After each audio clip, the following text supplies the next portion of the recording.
Stop it!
This man stunned me with his faith.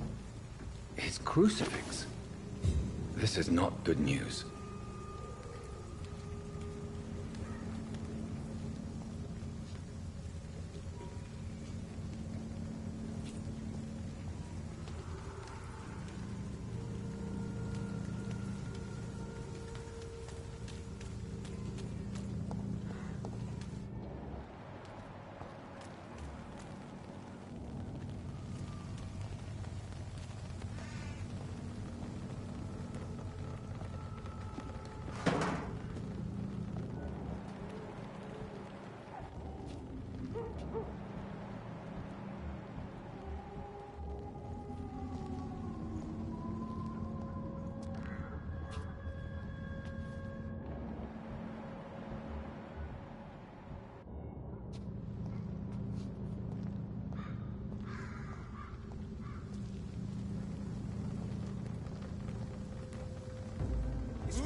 I cannot enter.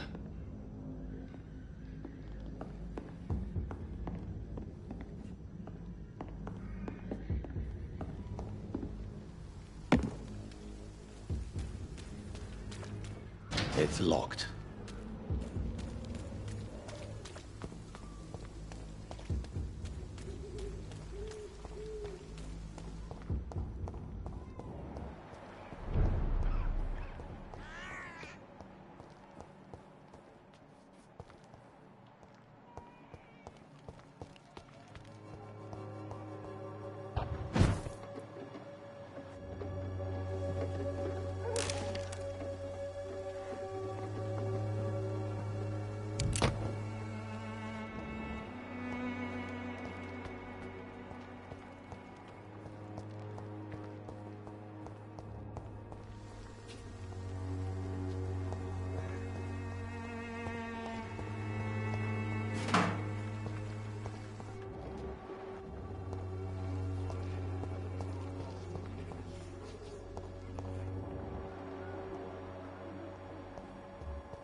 Please, Joe.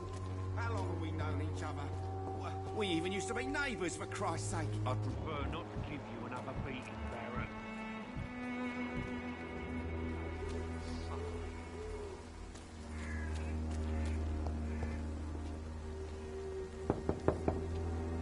Hello, young man. I'm Dr. Reed, and I would like to ask you a few questions. May I enter, please? Sorry, no, sir.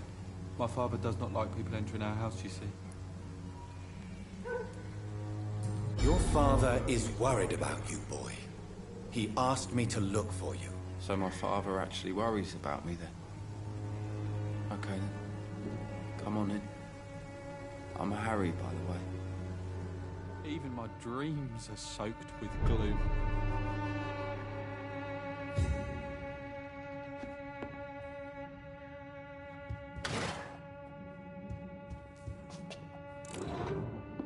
Is there only pain and suffering in this world?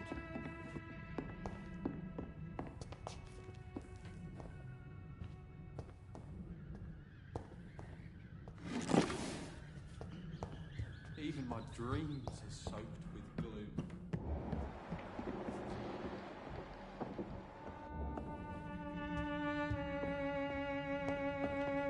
It's locked.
So, may I ask you a few questions? I'm not bothered.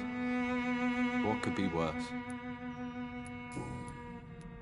How do you feel? I'm fine. I mean, it's not easy every day, but I'm fine.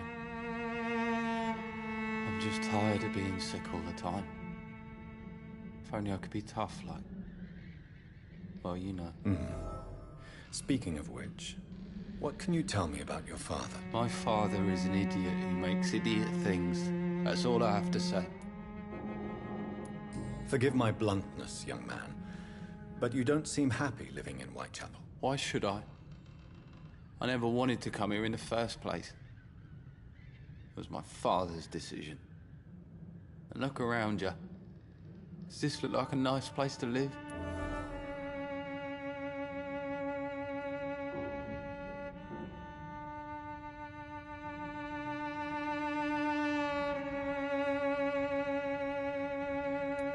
You have a roof over your head, a place to call home. Many people here are not as lucky, you know. That's exactly what my father says. Harry, you should be grateful for what you've got. But I wasn't even consulted when we moved here. If life here is so terrible for you, why don't you just leave this place? Have you ever spoken to your father about it? I don't go outside. It terrifies me so. I went outside once without my father noticing and I saw terrible things. Bloody and frightening things. So that's why you stay at home all day? For fear of the epidemic? I'm not afraid of disease or death, Dr. Reed. It's the living I'm afraid of.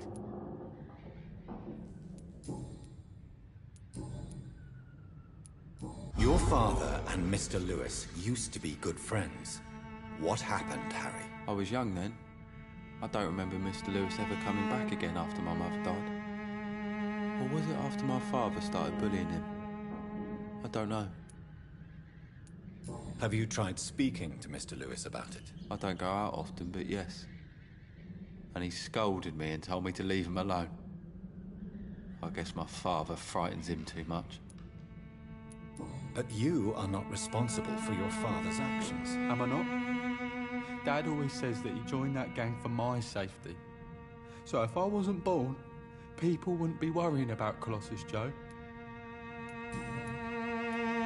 Would it ease tensions with your father if he got an honest job? Because he tried, you know. I can't say. I'd be glad if he dropped his thuggish activities. But I'm not sure it would be enough. Why is that? Sometimes I suspect it's me, Dr. Reed. Or it's this life. It's like I can't find my place. Do you know Nurse Dorothy Crane from the Pembroke Hospital?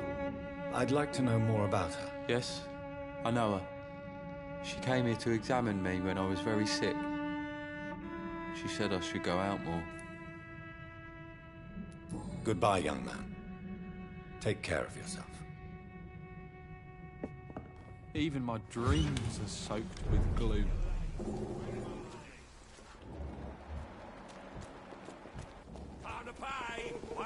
Fancy buying something, sir? You never lose your focus, do you?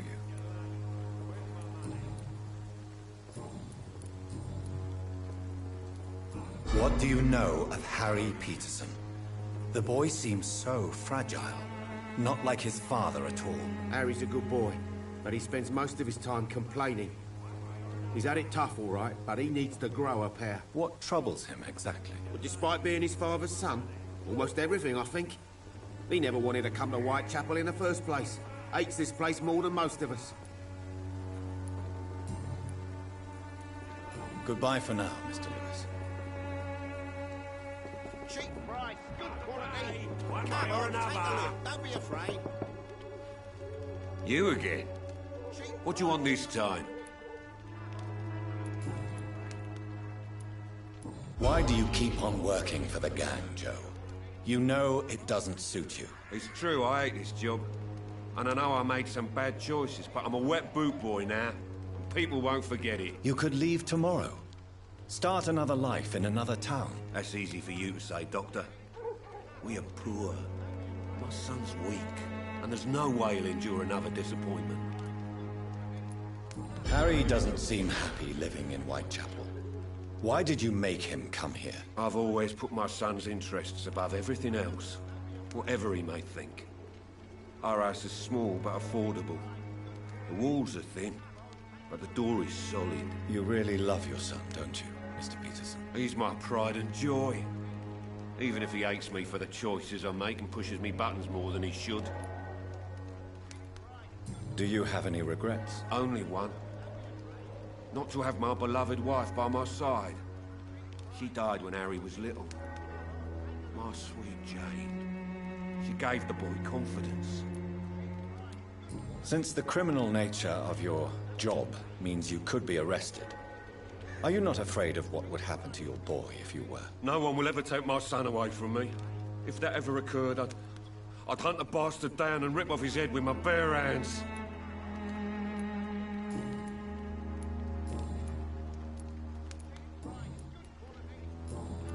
Goodbye, Mr. Peterson.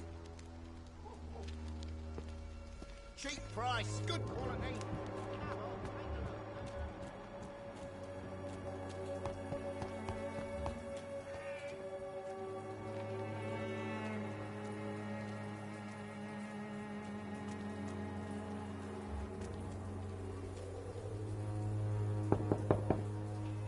Mr. Petrescu, just 1 minute, please. You again? Go away. Sir, wait. Stop this nonsense. I know Nurse Crane is here. Shall we speak man to man, you and I? All right. Speak up. Don't you see we're on the same side? We fight to help the poor, sick, and abandoned. I'm nothing like you, Mr. Doctor. Yes, you are. You too believe in providing medical care without charge. You know what we have to sacrifice to make the world a better place. I have to admit your words have conviction. All right, I'll let you see Dorothea. Don't make me regret this, though.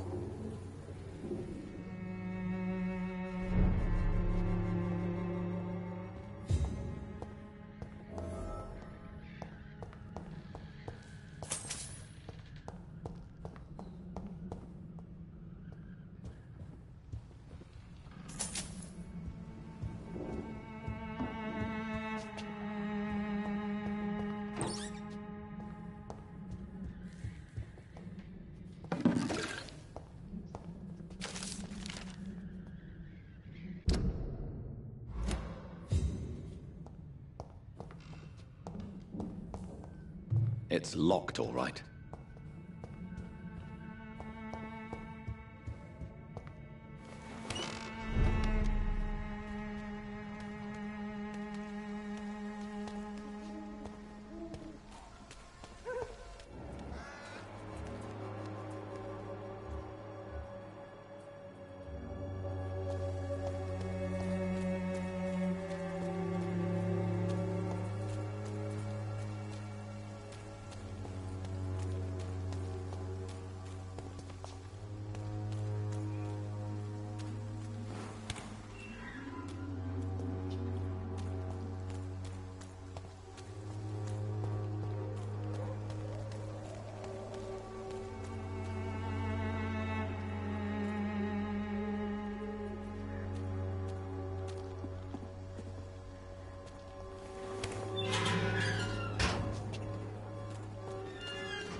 I need help! He's going into convulsions, Doctor! What do we have here, nurse? Patient Raz Van Vasily. High fever running on 3 days. Complaints of dizziness, muscle aches, and head pain. Diagnosed with influenza. Treatment? Aspirin and salicin for the fever and discomfort. Liquids for dehydration, but he's having trouble keeping even water down. Thank you, nurse. Anything else I should know? He did lose consciousness this morning, but he's never had convulsions like these. He's not convulsing, he's choking. He's not getting any air. Scalpel! Hand me that scalpel! What can I do, Doctor? It's too dangerous to operate with these convulsions. Sedative, nurse. Do we have any anesthetics? I'm sorry, Doctor. None at all.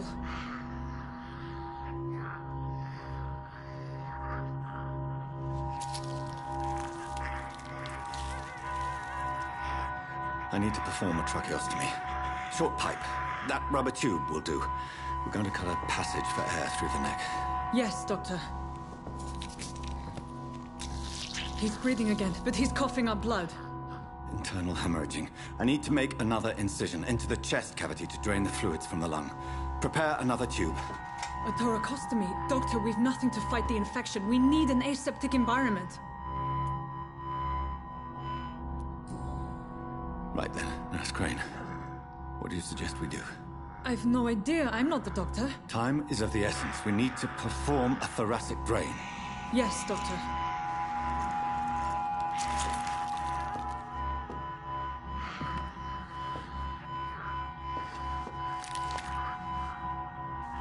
He's still bleeding, Doctor.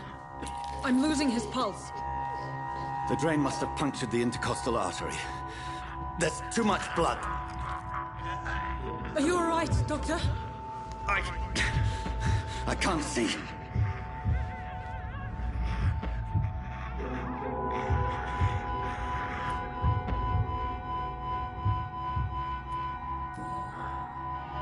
I must first suture the artery. Find the wound. The source of the blood. Needle and thread, Doctor. Good. The stitches are holding. How's he doing? We're losing him. We've lost his pulse. He's dying, Doctor!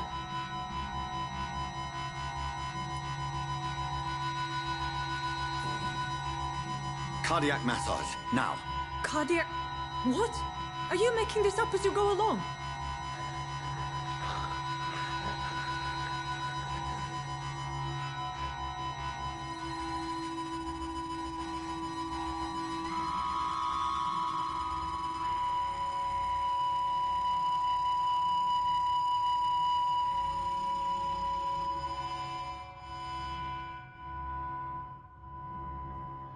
We've lost the pulse.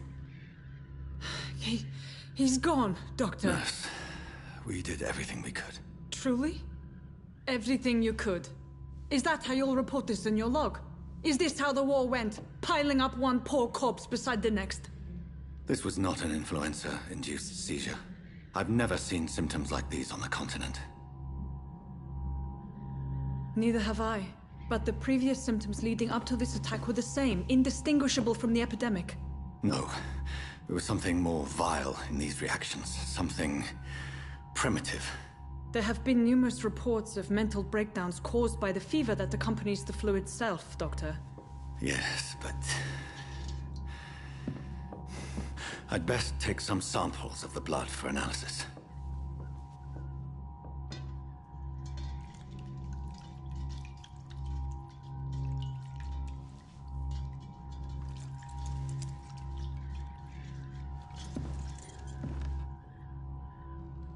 I doubt you're here to test my bedside manners.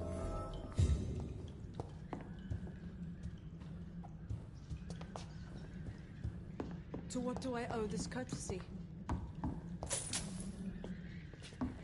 It's locked. This is an unfitting place for the illustrious. I suspect it was more than intuition alone that led you to us. So, how might I be of service, Dr. Reed?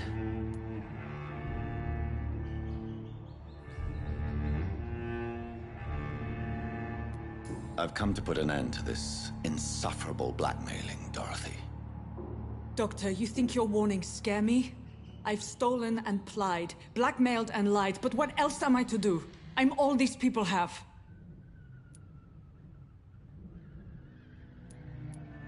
But why Lady Ashbury? Why her, of all people? She's pristine and proper, all right. But that she-wolf in sheep's clothing murders the poor for sport. I have her where she belongs, and I'll milk her for all she's got.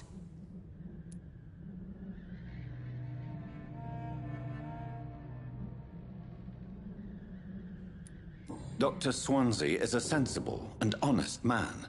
He wouldn't have refused your friend's care at Pembroke. It's easy for you to say, Doctor. These people cannot go to the police, nor to the hospital. They don't even speak English. They depend on me for everything. You've convinced me of the sincerity of your actions and their noble justifications. But all the same, blackmail is a crime, and it will stop, Nurse Crane. So, are you going to turn me over to the authorities?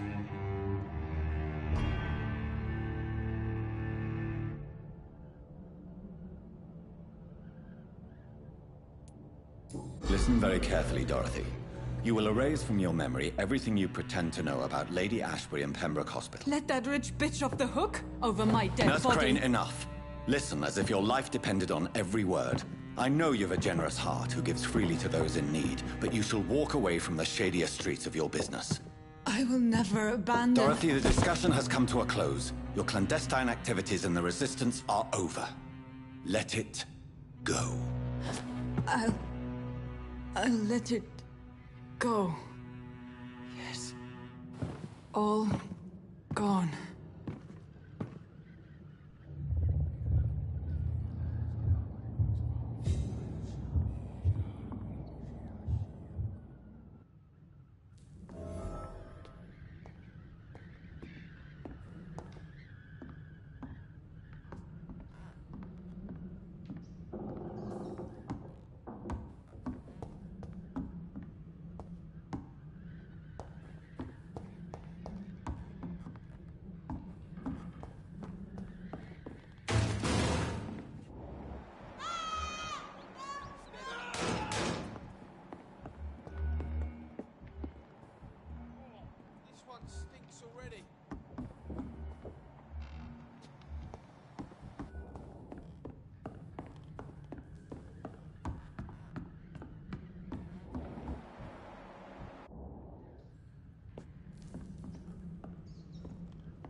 It's locked, all right.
Human blood.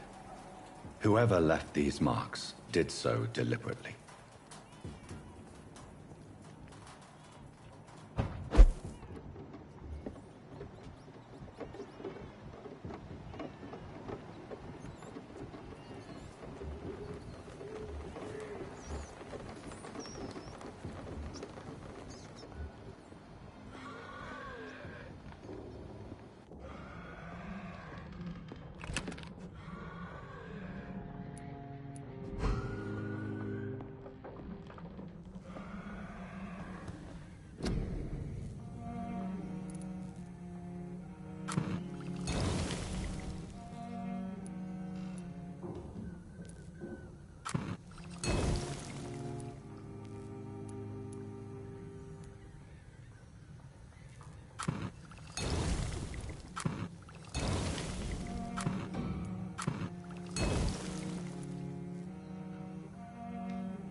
Kill it, boy!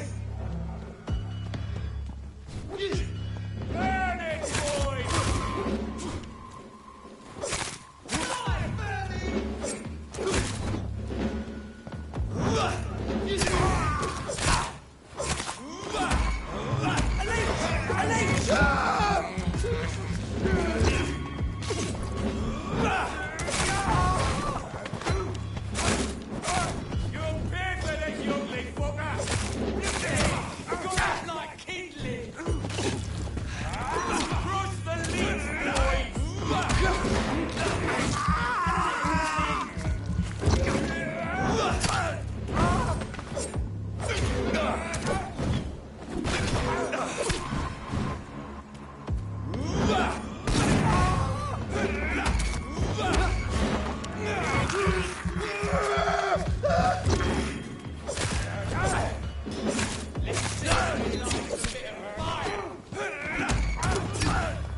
Hey, Doc.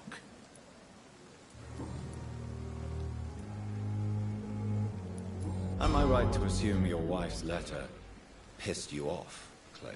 I was so mad, I threw away the knife she got me when we got married. Your wife gave you a knife as a wedding present. That knife has always been my lucky charm. If I'd had it in my hand when I got stabbed on that pier, I'd not have been wounded. A lucky charm. I never would have taken you as the superstitious type.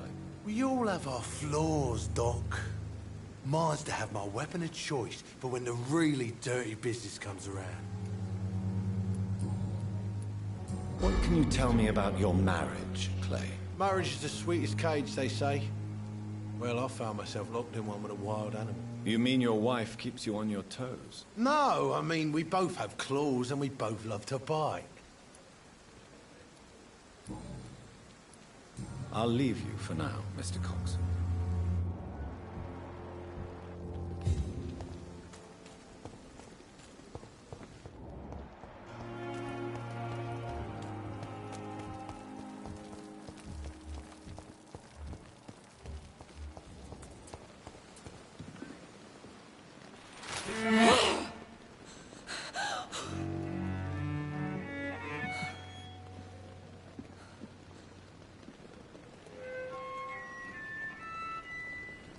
I would ask you to avert your eyes, sir. Or did you not know it was rude to stare? I knew it. Speak up, Dr. Reed. I like a man who speaks his mind. You killed him. He trusted you. And you killed him. Spare me your sarcasm, Jonathan. You are but newly born in this world.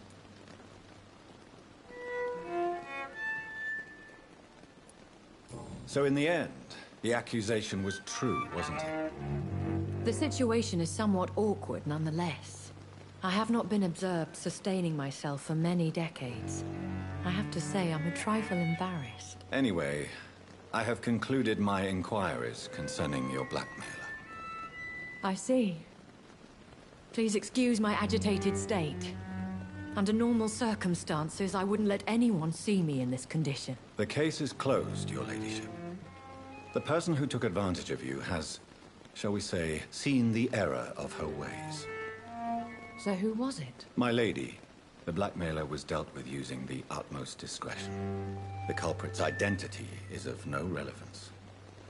Thank you, Jonathan. That is exactly what I needed from you. You have proven your loyalty, so, as a friend, please accept this small token of my appreciation. Thank you, my lady. If you have an inclination to learn more about vampires or your current situation, I will be glad to aid you in your quest for knowledge. Why does Dr. Swansea allow you to feed on the patients of the hospital? Dr. Swansea is a good and compassionate man. He is trying to find a solution for our hunger. Until that happens, he is clever enough to understand that I only feed upon the dying. What do you know about this Brotherhood of St. Paul's Stole? The Brotherhood is well known amongst London vampire society. As long as our kind is discreet, and as long as they do not interfere, we have come to a mutual understanding. And no one suspected you of the murders? As you well know, suspicion has recently fallen on me of killing for pleasure. But you have my word, Jonathan. I take no pleasure in taking a life. Why did you save me in the canning factory? I could hardly stand by and watch such a promising young blood as yourself be torn to shreds by some gutter scowl. William Bishop wasn't the vampire that created me then? No, Jonathan. Whatever their strength and demeanor, Scowls are the progeny of careless vampires. It cannot be the other way round. What type of vampire is a Scowl? Not a true vampire. The deformed offspring of lesser vampires. It is a shame these creatures run wild, slaves to their baser instincts. I know this is beyond the pale, but may I inquire your age? Really? And I thought you were gentlemen. If you must know, I'm 27. I've been 27 for a long time now, and 27 I shall remain. Very well. But I believe there is more to this than you are saying. A lady has to have some secrets.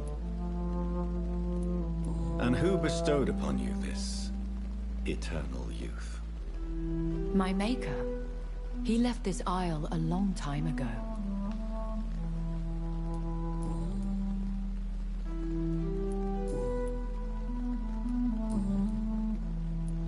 I've been hearing a voice talking in my head. Is this some kind of insanity? It feels like the voice of the vampire that created me. Hush. Tell no one this. It would be unwise to talk of such things amongst British immortals. Speak no more of your maker. How could this cause offense? Only the powerful immortals can mentally call to their progeny. No vampire or hunter will sleep easy, knowing that an unidentified elder is stalking the streets of London. How could this cause offense? Only the powerful immortals can mentally call to their progeny. No vampire or hunter will sleep easy, knowing that an unidentified elder is stalking the streets of London. Excuse my forwardness, but... are you my maker? Me? Goodness, no. Only a foolish immortal would create a progeny without taking precaution, and I'm no fool. I don't understand. Why was I created and then left for dead? That is a question only the one who made you can answer. It's not normal practice. I doubt even if you find him, he will answer you, considering how cruelly he treated you. So me being a vampire could have been a mistake. I very much doubt it, Jonathan. Contrary to the legends, it is not as simple to make another vampire by just biting someone. I'd like to avoid creating another vampire by mistake anyway. Tell me, how is it done? The process is dangerous. It could even kill your potential progeny. If you did decide to sire an offspring, they must drink of your blood, Jonathan.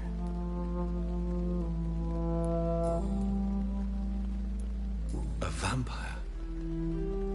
Is that what I am? What we are? Such a crude word, defined by penny dreadfuls and drunken hacks. No. You are now an Ekon, and that you shall remain. Are you an Ekon too? Yes, I am. We are the closest thing to what man refers to as vampires. Forget what you think you know about us. So we are Ekons. How can I identify us amongst other vampires? How to put it? All Ekon are vampires. But all vampires are not Ekon. We are but a branch of the immortal tree.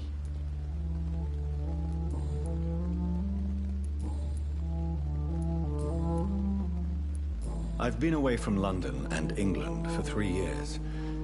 This isn't the city I remember. Things have gone from bad to worse here, Jonathan. I've lived in this city for a long time, and I've never seen it like this. The Spanish flu has hit London that bad? Yes, but it's not just that. I've heard things. Things I've not heard for a very, very long time. There are whispers in the shadows. Something far worse than the Spanish flu is here in the city. What is it you fear? Fear has long since flown this form. But there is something malevolent circling us. I feel fear is merely waiting in the wings.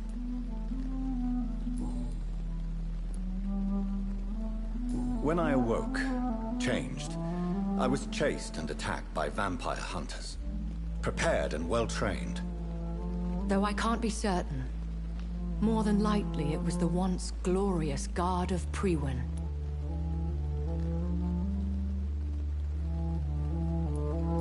once glorious, but still dangerous. They have seen better days, but all fanatics are dangerous. You would be wise to stay clear. They are sworn to destroy our kind. You make them sound like some sort of cult. More a society. And like all the best ones, a secret society. I thought them almost gone, but it seemed they have been recruiting.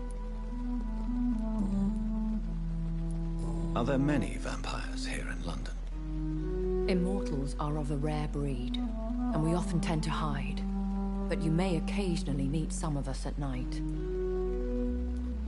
Do you know any of them? Have you an idea of the identity of the vampire who attacked me? You mean your maker? No, Jonathan, I have no clue.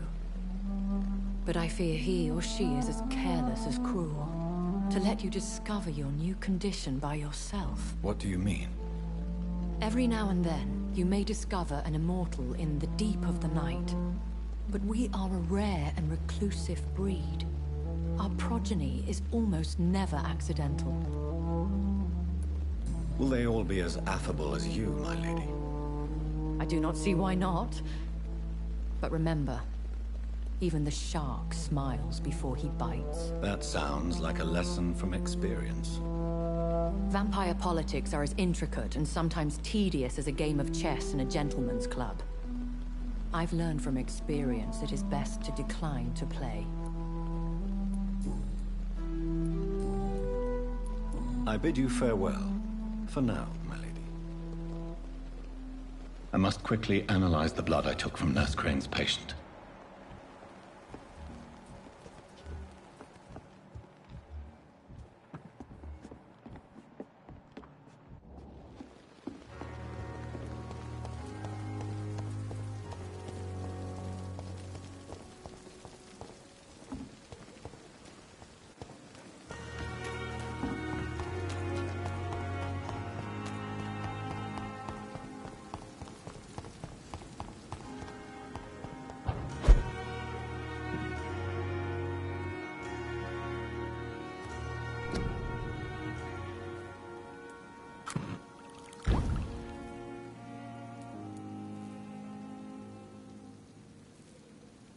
Razvan Vasily was infected by Spanish flu, but also has the highly unstable blood of the Scowls. Is the London vampire epidemic transmitted through the flu? I should talk to Dr. Swansea about it.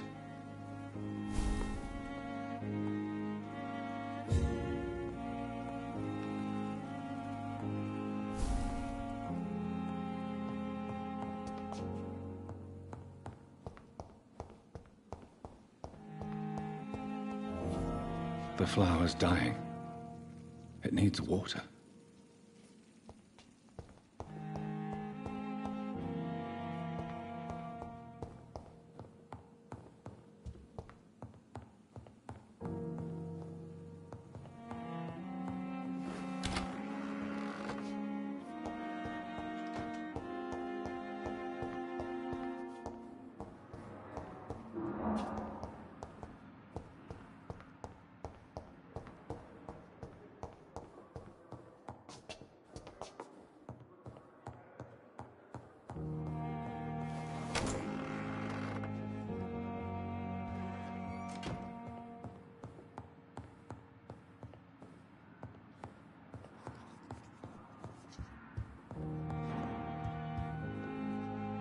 Evening, Edgar.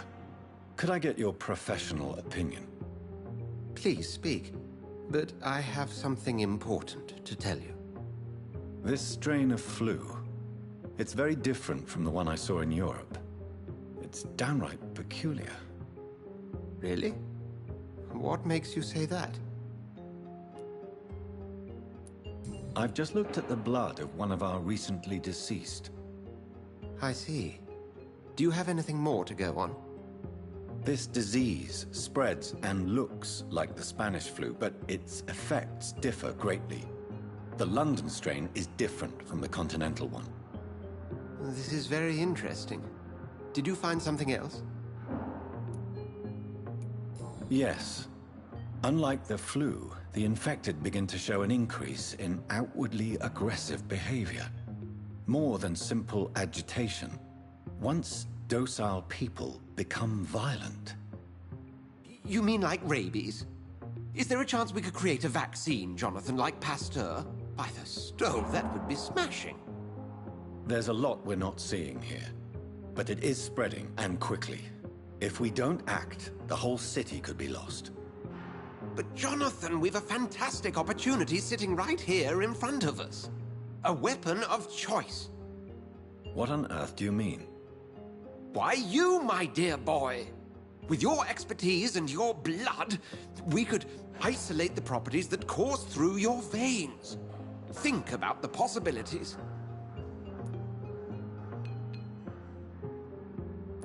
I admit it did occur to me. Blood seems to be the common factor in all of this.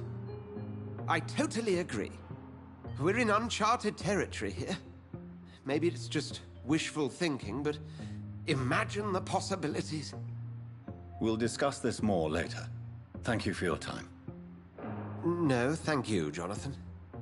But as I said, I needed to talk to you. I have some rather bad news. Yes? I'm afraid it's your sister. My sister?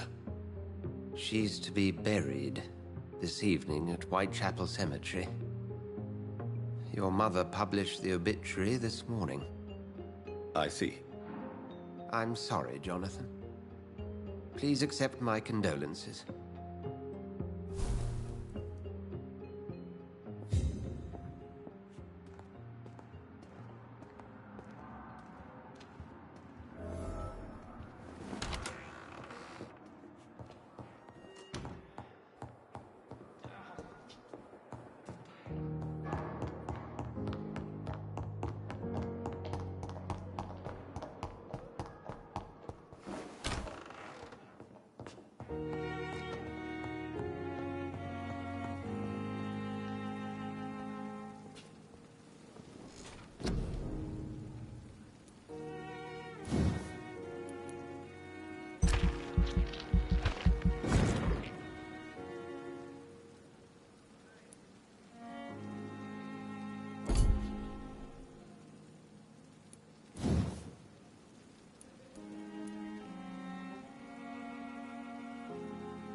I never thought I would have to attend my murdered sister's funeral. Mary, I can't forgive myself. I'll...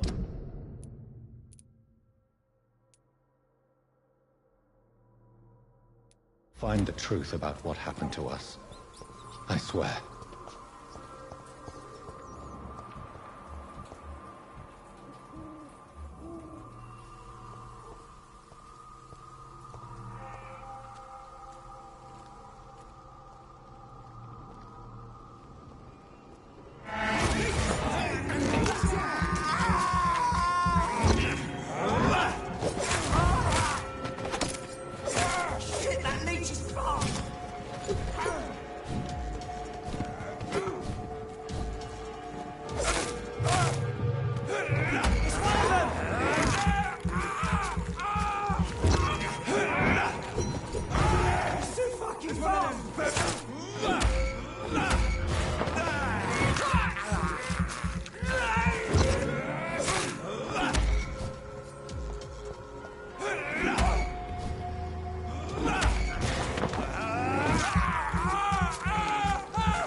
Turn around, sir. Get back in the grave!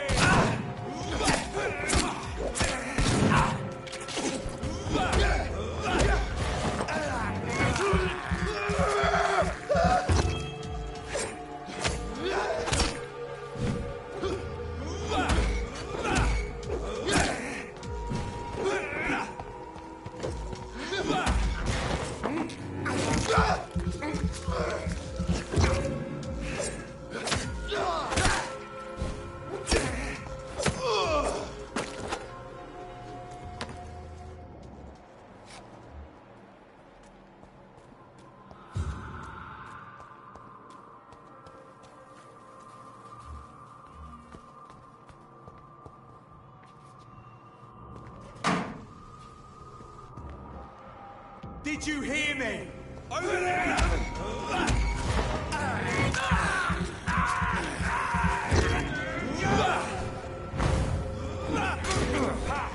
Doesn't like burning, does it?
different places.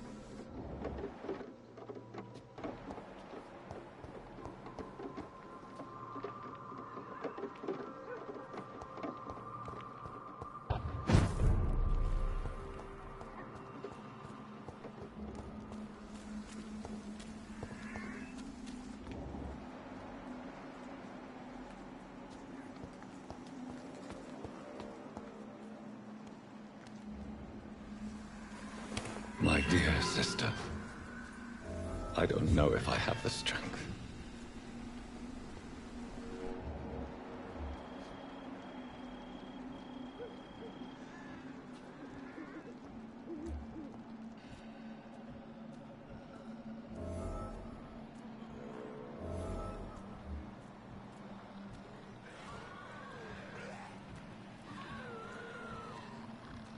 Somebody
Are you all right, miss? I don't know. Who were those people? They wanted to kill me. Why? They've lost their minds in the epidemic. They won't come back for now. You seem to know a lot about them, sir. I'm Dr. Jonathan Reed. I'm investigating this disease. I am Xiaoxun. Thank you so much for helping me, Mr. Reed. I must go to the cemetery now. Goodbye.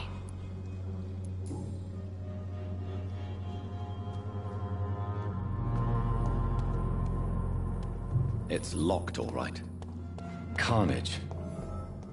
Is Father Whitaker's disciple among the bodies, I wonder? This man's far too old to be Samuel. No. By the look of his clothes, this man's a docker.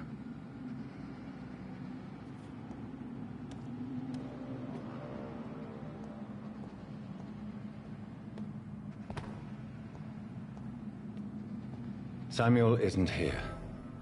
I had better follow the blood trail.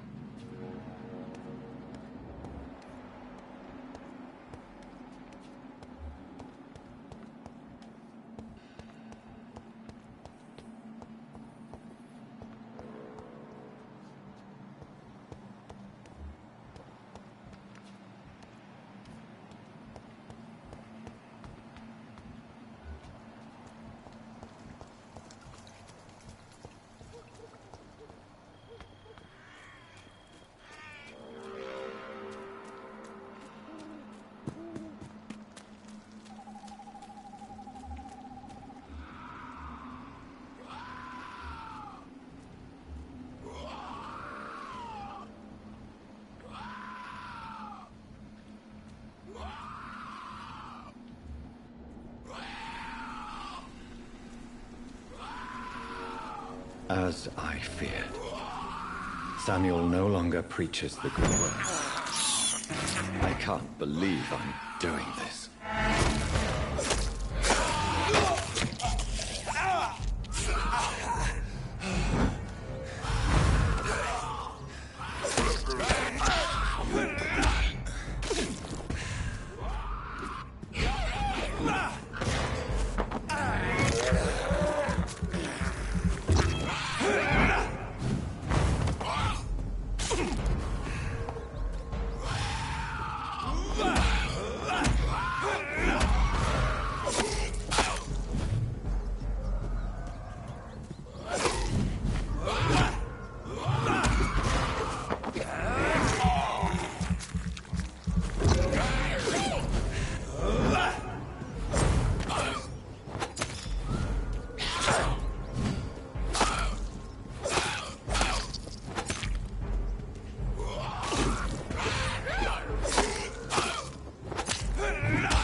I have this thirst for blood.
Since I can't reveal myself to my mother now, I must find a discreet spot to attend the ceremony.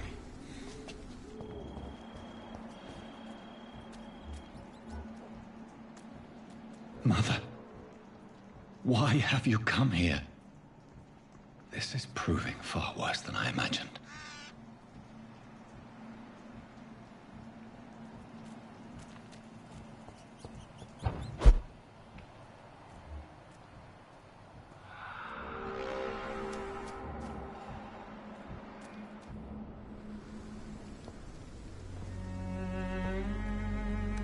I am the resurrection and the life.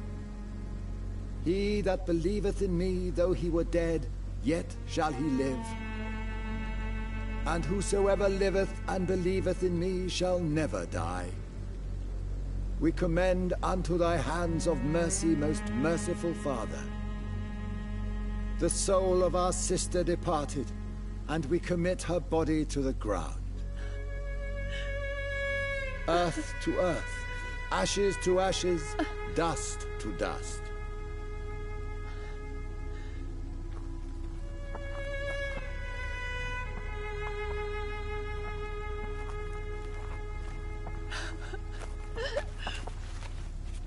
Why kill my Mary and stick her here in this cold, god-awful place?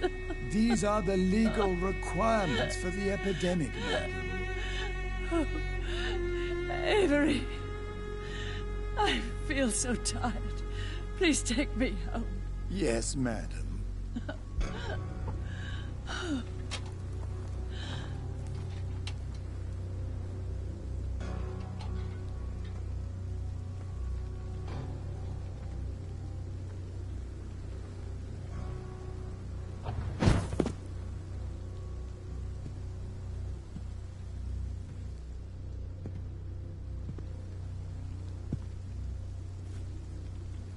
Oh, Mary.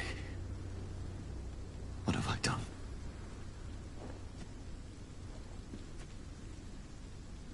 If I could only change one thing.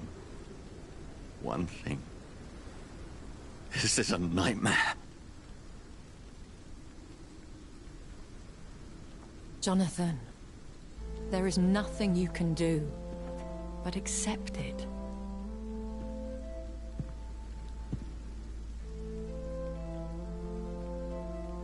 What brings you here? I thought you could use the company. I am so sorry for your loss, Jonathan. She was a good person. Vibrant, full of life.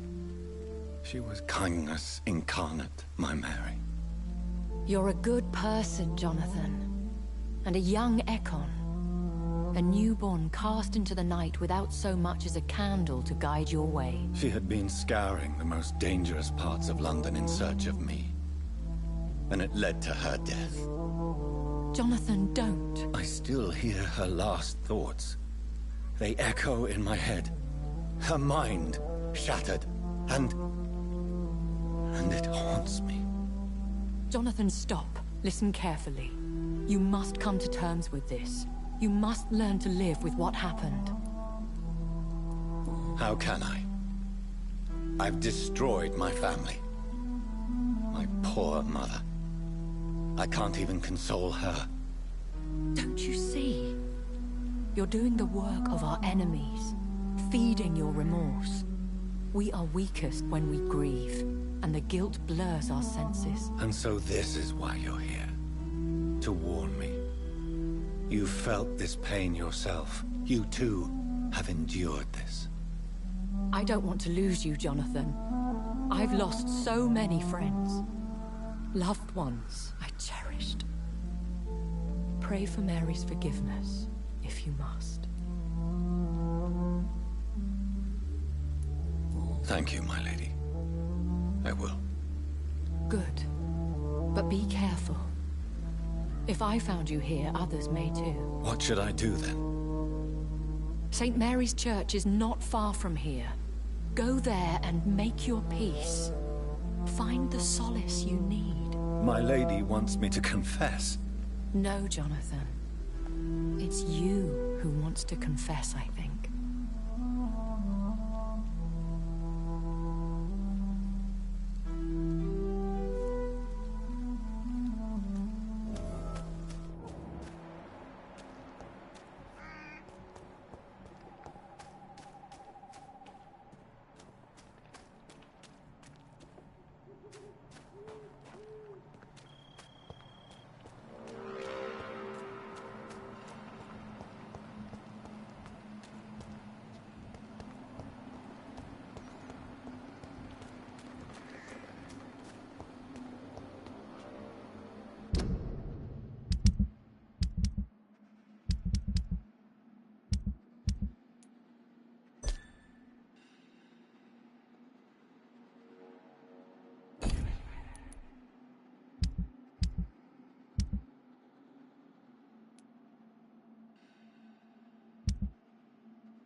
This is not a place for you, sir. Burn it, boy!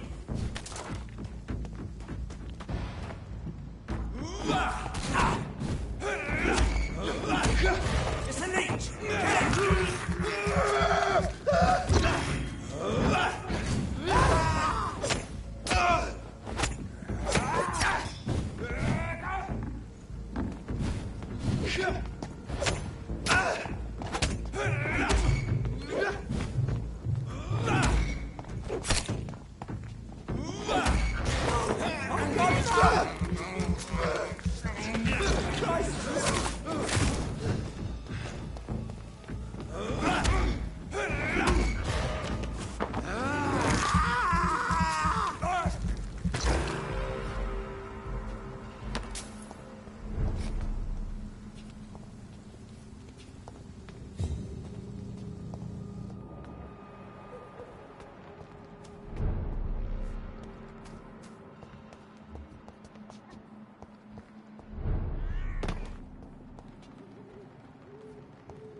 Hello, sir.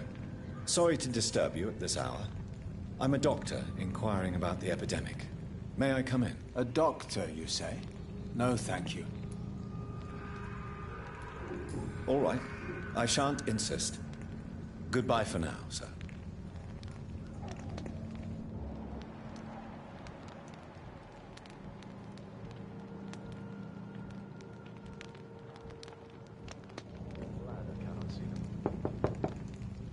Good evening, sir.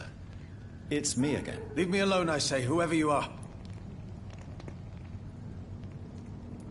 All right. I shan't insist. Goodbye for now, sir.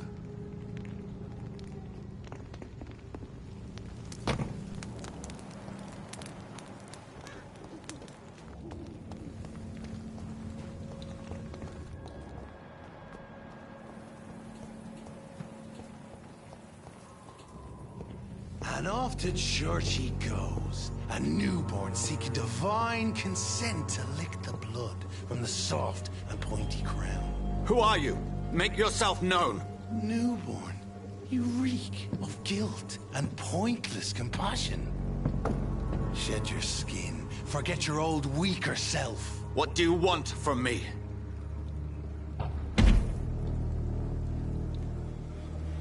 Ascalon does not approve of lone wolves who bring unwanted eyes to our pastures. So your name is Ascalon? Ascalon's will is vampire law. Learn them, abide by them, or I shall return as your judge and jury.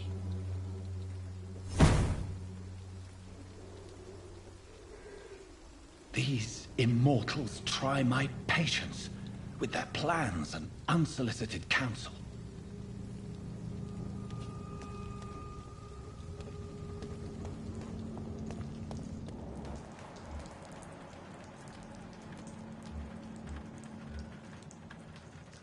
A leech! A leech!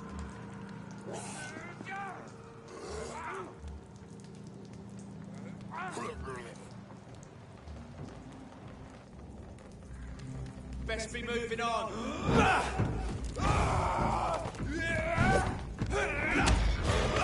Shit!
Hello again, miss.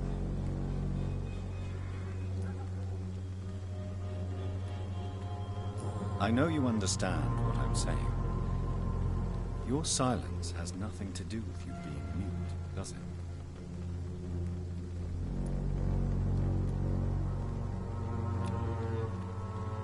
Very well. Goodbye, then.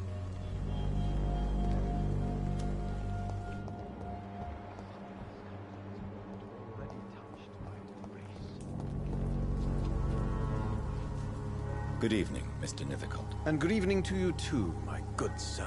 Can I be of any help? Do you need medical attention, sir? It may be wise to let you prescribe me something. I don't feel like I should. I understand your appetite for words and macabre beauty, sir. But you should be more careful. The nutrition of my mind is more important than my physical health. But I appreciate your concern, sir. Have you recent news of Nurse Crane and her dispensary? Not at all, sir.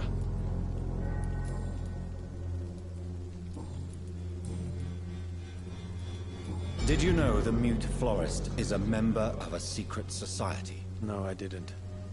But I thank you for this information, sir. For it only enriches the mystery surrounding the precious camellia. Are you not curious? Is there not more you wish to know? That girl has not an ounce of malice in her. Whatever she may be hiding, it's certain to be for the benefit of most, if not all. I fear you are a hopeless romantic, Mr. Nethercott. Guilty as charged, Dr. Reed. I'll leave you alone, sir.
You are blinded by your false faith, imprisoned by your daily routine, unable to see the true horror around you.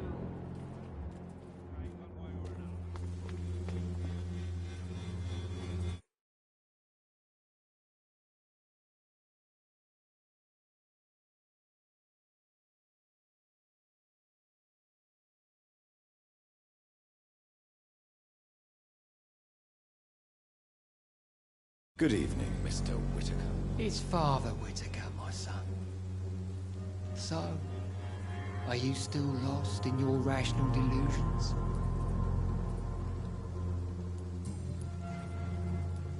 What do you mean when you say that I am more lost than you thought? All scientists are entangled in a world of causes and consequences. And most of them can't see the plain truth. Quite a judgmental opinion, if you ask me. But what do I know?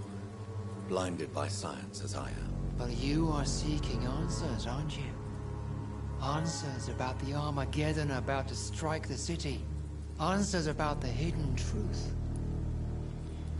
Well, I suppose I can spare a few minutes listening to your so-called truth. As a doctor, you must be aware of the decimating epidemic. But let me tell you that this so-called Spanish flu is just the beginning of the end. What do you mean? The beast is finally revealing itself, corrupting the flesh and the heart of men. With my own eyes I have seen them, those minions from the abyss. I have heard enough. Goodbye. Good evening, Mr. Whitaker. It's Father Whitaker, my...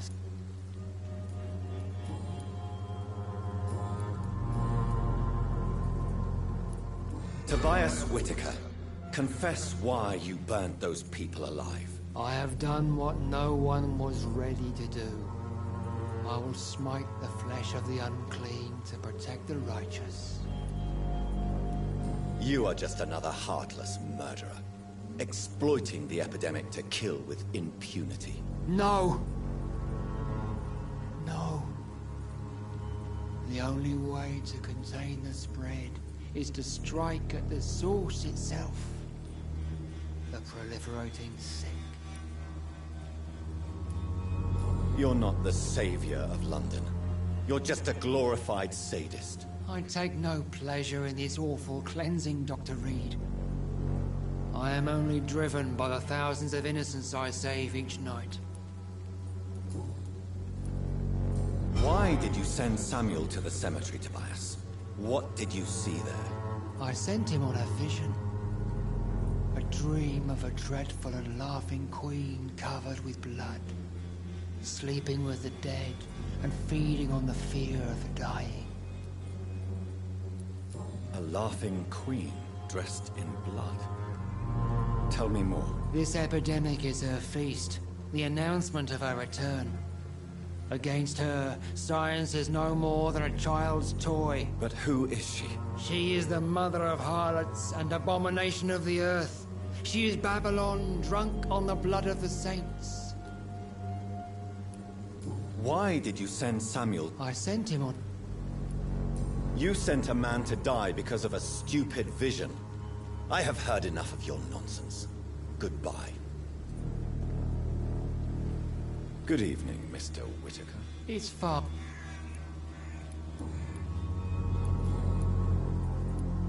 Have you recent news of Nurse Crane and her dispensary? If you propagate the devil's work, you'll perish by the devil's work. Such is the law of the Lord. I have found Samuel, your disciple. I am afraid I have bad news. I already expected the worst. He should already have come back. He is dead, isn't he? Yes, he is now. The epidemic took him. Samuel steadily made donations to our cause. He would have rewarded you himself if you'd found me in that awful cemetery. Please accept this money. I have heard enough for tonight. Goodbye.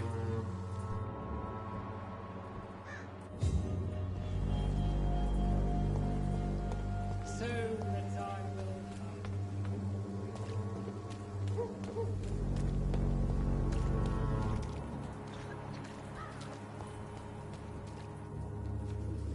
Good evening, Doctor. Can I help you? Do you need assistance? That would be nice of you, Doctor. Who knows what I may have caught during my investigation. If you persist in investigating the most pox-ridden boroughs of London, you must accept the risks. Thank you, sir.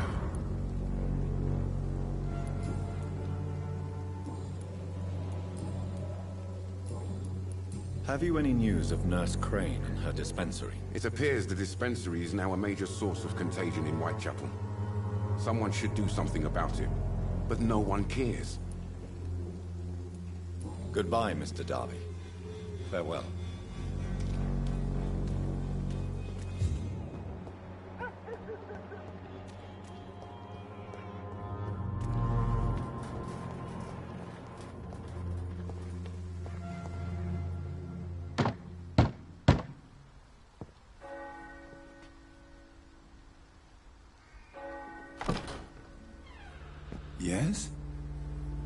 What is it that you want? I'm sorry to disturb you at such a late hour. No worries, my son. I'm still quite awake, having just returned from a funeral. Yes, I know. I've forgotten what I wanted. I don't know.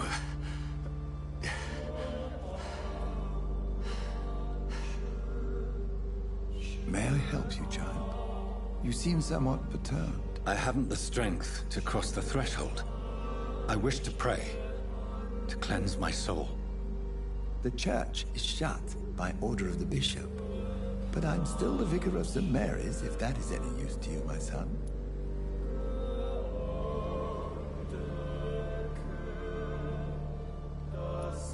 You seem to me a good soul, Vicar. But this is a personal matter. There are no secrets from God, my son. If your heart needs comfort, consider me your chapel. For I can be as silent as stone. I've words for one departed. They're not for living ears to hear. Your eyes burn with rage, yet I see the pain that lies beyond. I am here to lighten the burden of all God's creatures. Whatever you tell me is between us and the Lord. Very well, priest. As you seem quite adamant. Open your heart, my son. Tell me what burdens you. With whom do you wish to speak? She was my sister. You seem so troubled by the loss of this girl. What happened to her? She was murdered. I see. And how are you feeling, my son?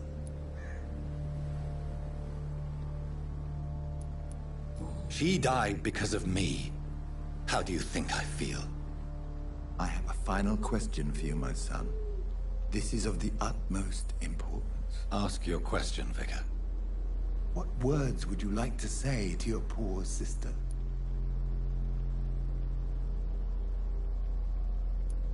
I killed you. There's no excuse.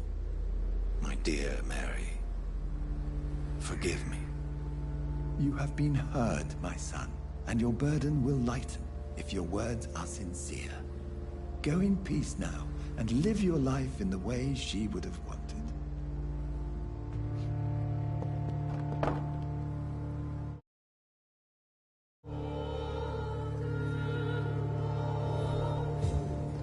There.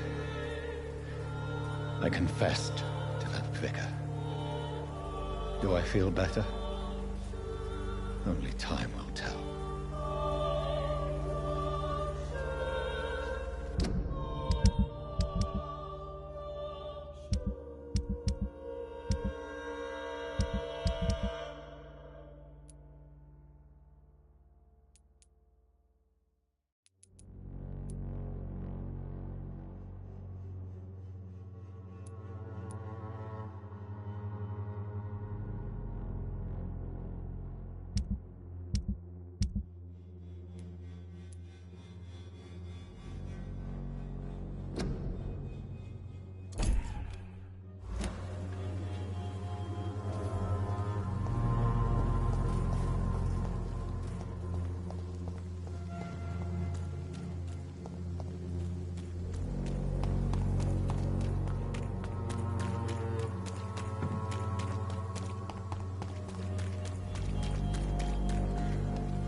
It's locked.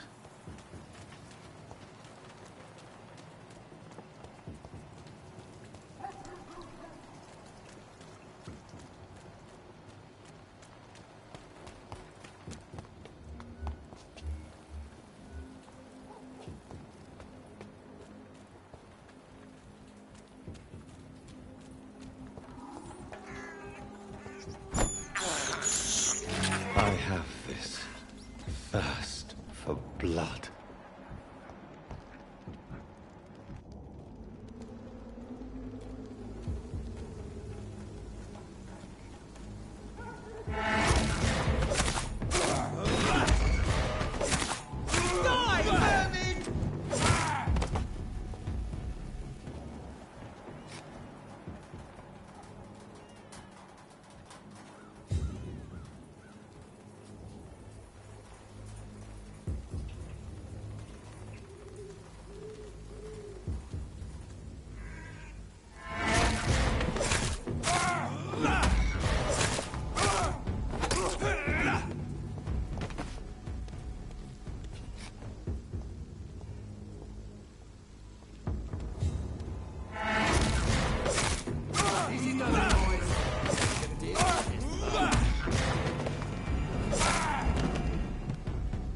Shall prevail.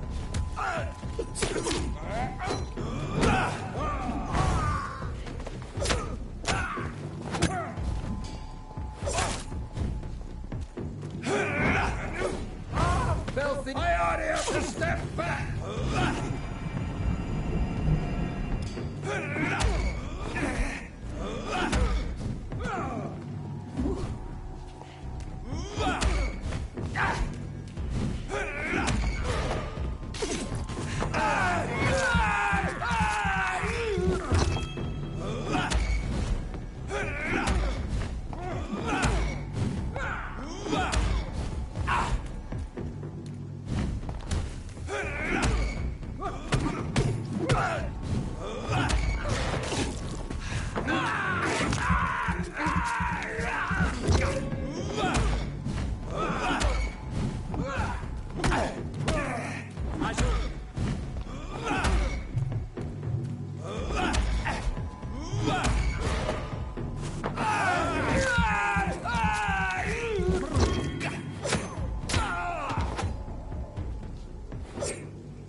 fear be gone. I would harm no child of my making. This is your doing. You made me. Made me this creature. What are you? I am the land. You are our champion. Riddles and rhymes. You took my life. Now you insult my mind. Be stilled, my child. I bring understanding. What is it you seek? This age is sickly. An ancient poison, an older rage, brewed in a cauldron newly forged. This has something to do with the epidemic. Seek truth, my champion. Defeat the serpent of knowing with iron spur.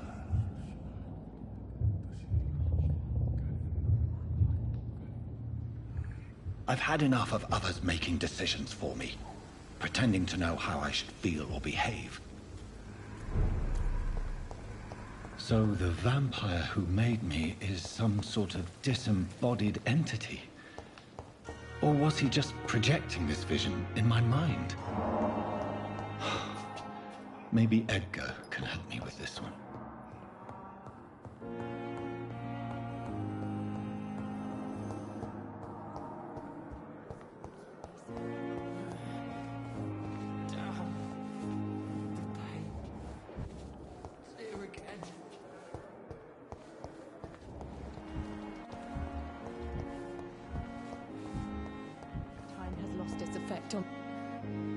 Good evening, Miss Howcroft. How are you tonight? I need blood, Doctor. Warm, rich, vibrant blood.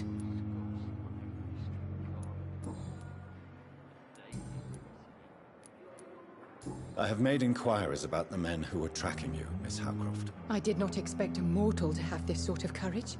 Speak, Doctor. Why are they hunting me down? It was a misunderstanding. These hunters were in fact looking for a very different creature, but they mistakenly put their sights on you. I knew it. I have become undone. Those hunters have discovered me, but they don't know what I'm capable of. If you'll accept some advice from a petty mortal, I think you should assume a low profile and just quietly disappear into the shadows. You are right. And you have served me well, mortal. Take this as a reward for your time. Perhaps I will allow you to drink deep of my blood. One day. Thank you. I'll keep that proposition in mind.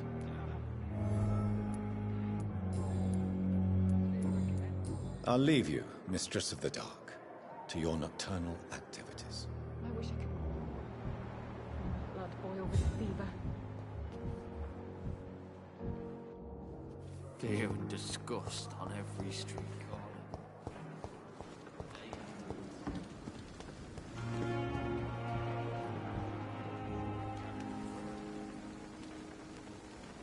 Jonathan, my sincere condolences for your loss. Your kindness is much appreciated, my lady.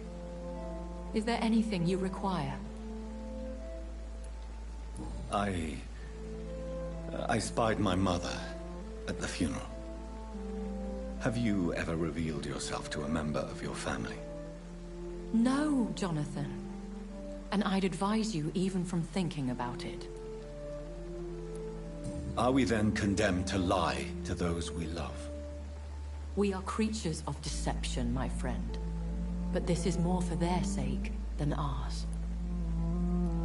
But what if I was close to someone and wished to tell them the truth? Fear, loathing, disgust. And then they will plead to be turned. They will see it as salvation. Then there's the risk of gaining the attention of vampire hunters. Are we condemned to attend the funerals of all we love? Dying is the final act of life, Jonathan. Present company excluded. Accept it. I don't know what to expect. Am I cursed to an eternity of solitude? With time, we Ekon tend to go into isolation. If we survive long enough, that is. As a practitioner of the medical sciences, I'm prepared for the death of loved ones. But mourning in the shadows, deprived of sharing one's grief. We are no longer a part of the circle of life and death. We are undead, my friend, and so we are outcasts. Goodbye, my lady. Until we meet again.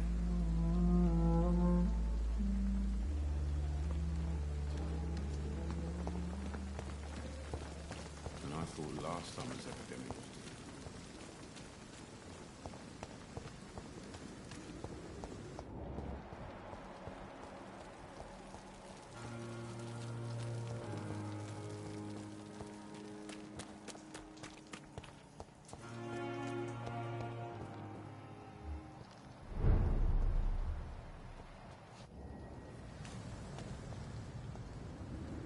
Fear no evil!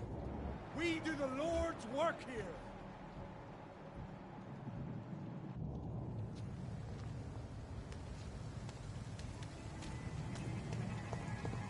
Best see how it goes.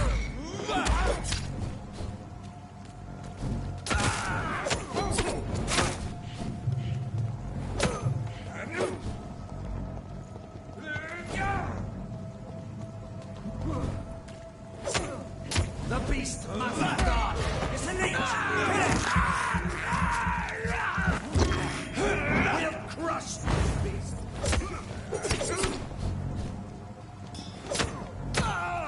Shit, that leech!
He's dead!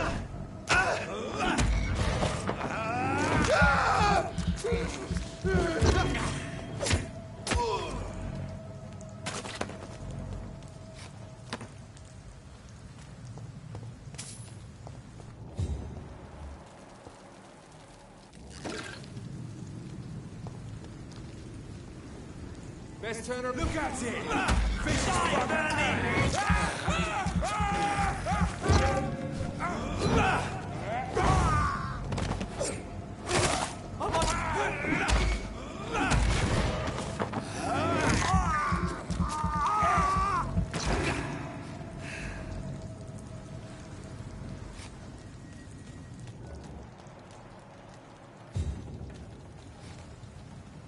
Look lively! It's on to us!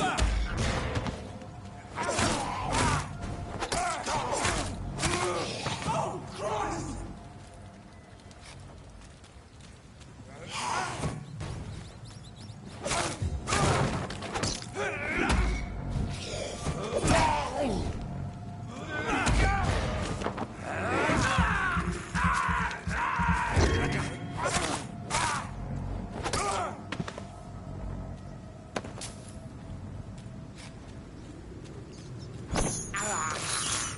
I can't believe I'm doing this.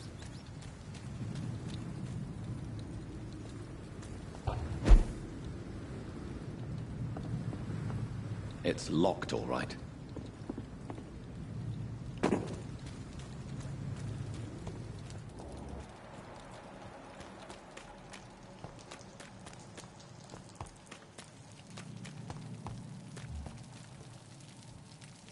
Over there! There's one of them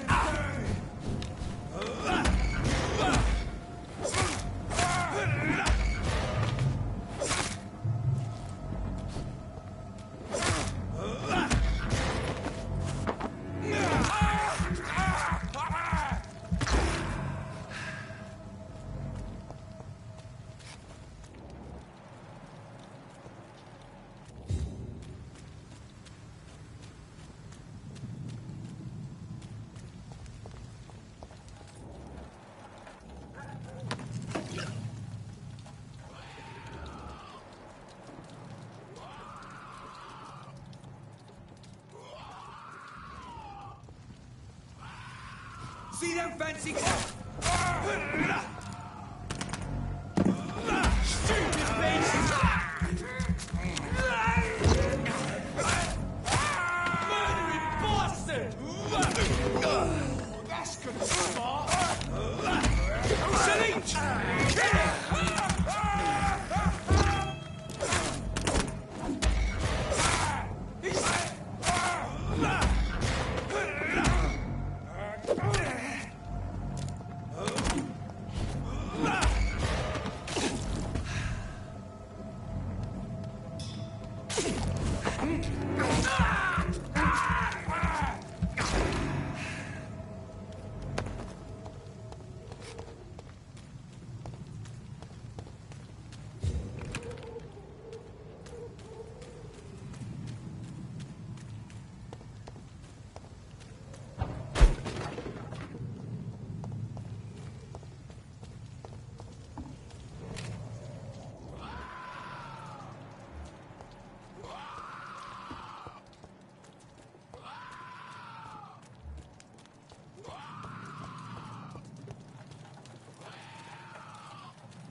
Opium is one of the main ingredients of Strickland's medication. Never a good move.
Steady, boys! We've got one in the here!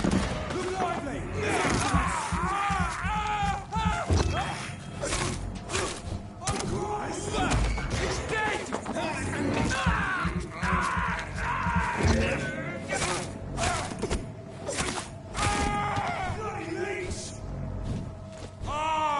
that's not smart!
Over there! There's one of them vermin!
This is despicable.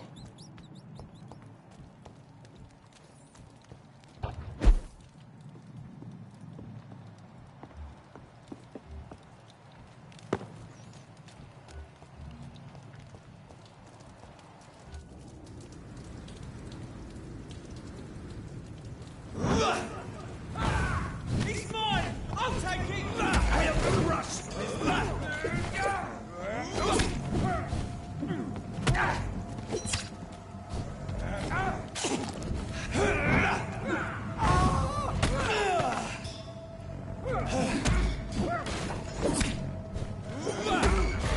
Steady, boys!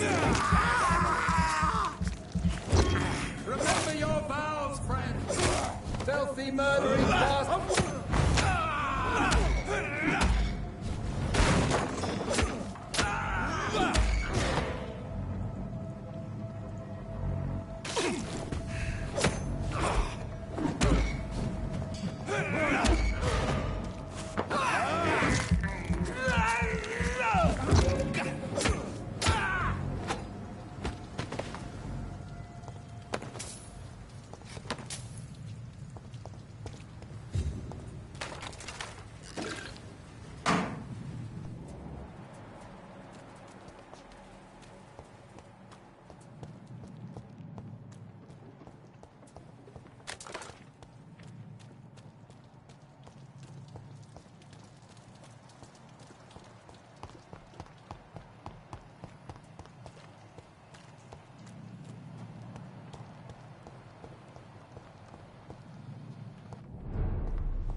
Good evening, Dr. Reed.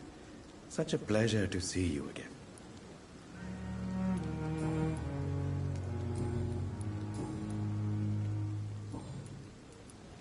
Please show me what you have to sell. Of course. It's just trinkets and curios.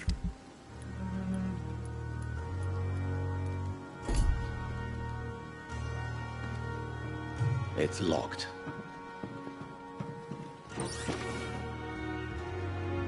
It never ceases.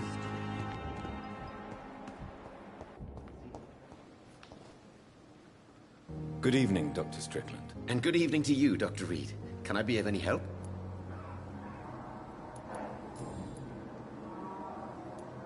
Tell me, Thoreau, what's the real cause of your dislike for Dr. Ackroyd? He refuses to admit that your blood transfusion technique is the only way to save Mr. Fiddick. I'm convinced we must use it. What Dr. Ackroyd really said is that you lack the skill to perform this operation efficiently. Is there anything you have to say about this? It's a false conceit. Dr. Ackroyd secretly envies your reputation. His jealousy blinds him. I'm not the real target here.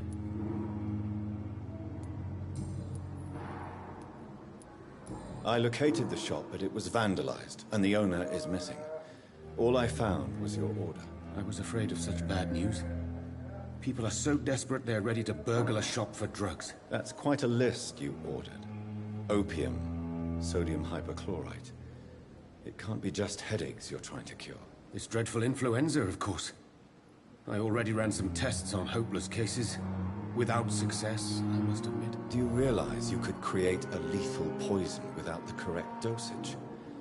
Then there are the legal ramifications. Is this not true of any medical substance, Dr. Reed?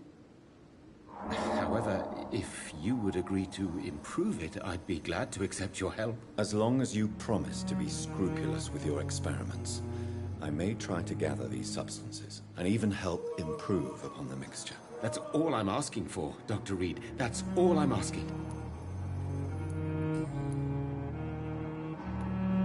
I want to know about these secret tests you run, and if they can save people from this epidemic. Speak to me now, Thoreau. I know I may sound presumptuous, but I'm just following your steps, Dr. Reed. I'm casting away the shadows of ignorance by daring to face them. Self-confidence is essential in our line of work, my young colleague, but only if tempered with the correct amount of cynicism. But you never doubt yourself, Dr. Reed. I've read all your articles and books. You performed the most daring research during the war. You have my support, Dr. Strickland.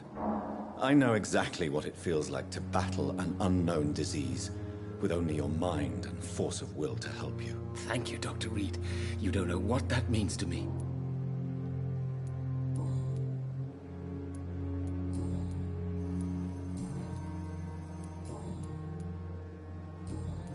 Goodbye, Dr. Strickland. I can't let Strickland put his patients at risk with opium. Perhaps an adjusted formula will deliver more of a placebo effect. Good evening, Mr. Fiddick. Good evening, Dr. Reed. Any news about my operation?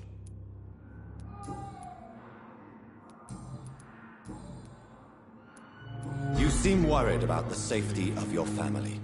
And it's obviously the reason why your wound troubles you so much. I cannot give up on my children now. They both need me living. What about their mother, if I may ask? She died in 1915 during one of the first Zeppelin raids.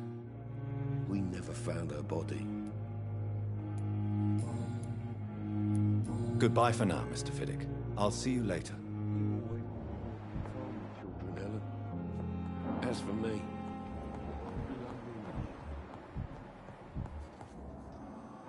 I'm quite busy right now, Dr. Reed.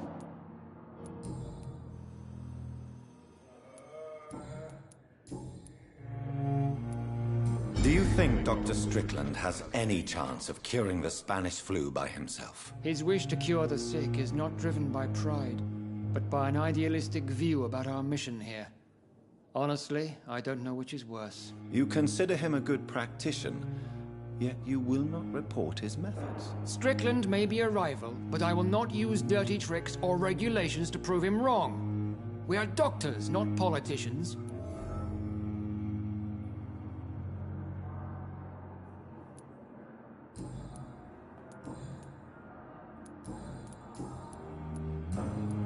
Thank you for your time. We'll talk later.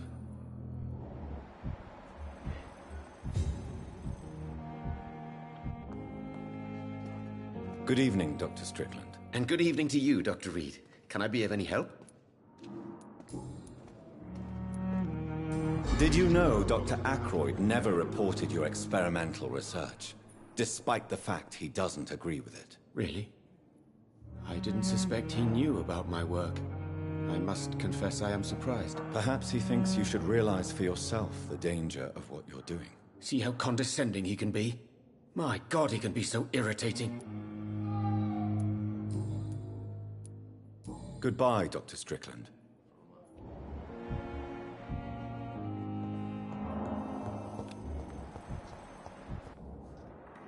Good evening, Nurse Hawkins. Good evening, Dr. Reed. Goodbye, Nurse Hawkins.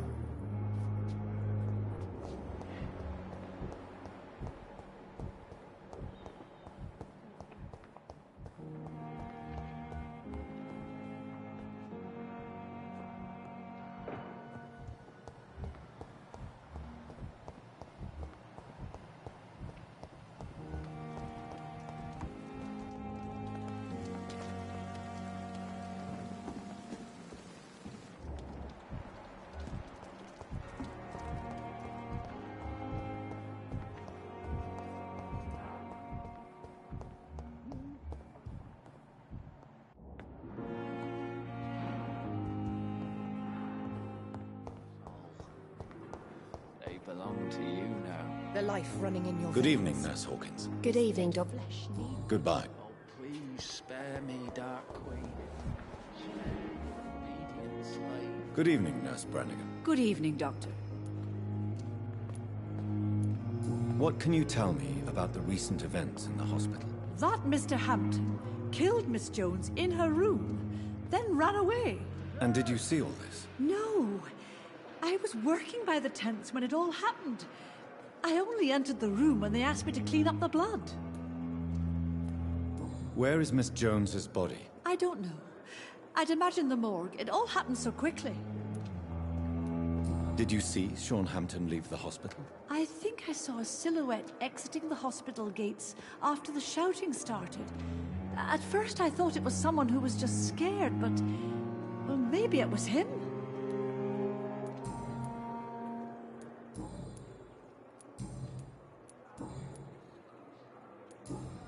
Goodbye, nurse. Call me if you need assistance. Perhaps I should have...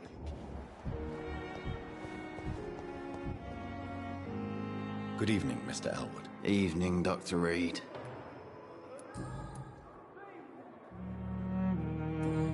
Goodbye for now, Mr. Elwood. Damn. The pain.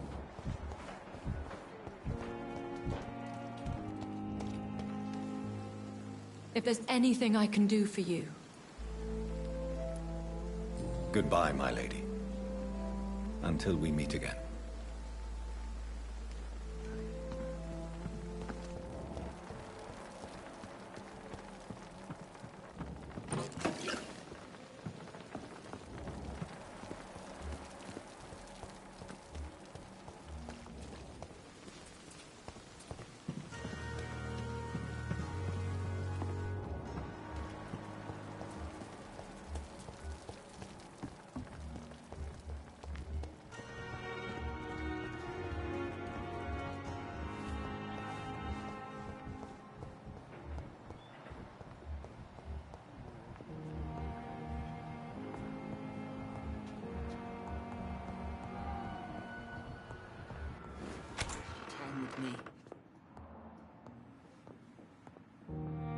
Good evening, Mr. Goswick.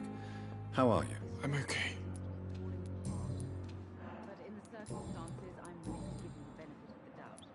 Admit it, Mortimer.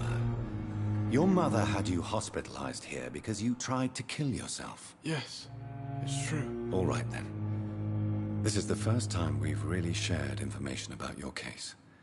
Shall we call this progress? Call it what you want, Dr. Reed.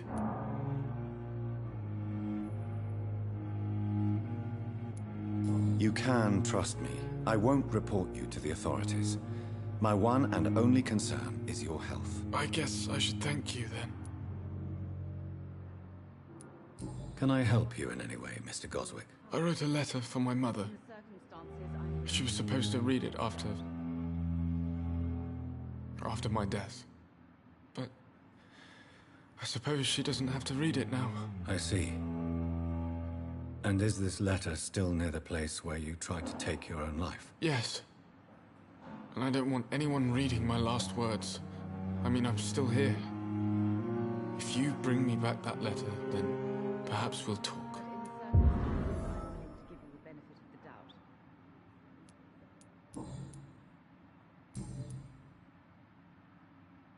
I have to go now, sir. But don't hesitate to contact me if you need any help. Good evening, sir. Doctor. Good evening, Doctor. How is my son doing?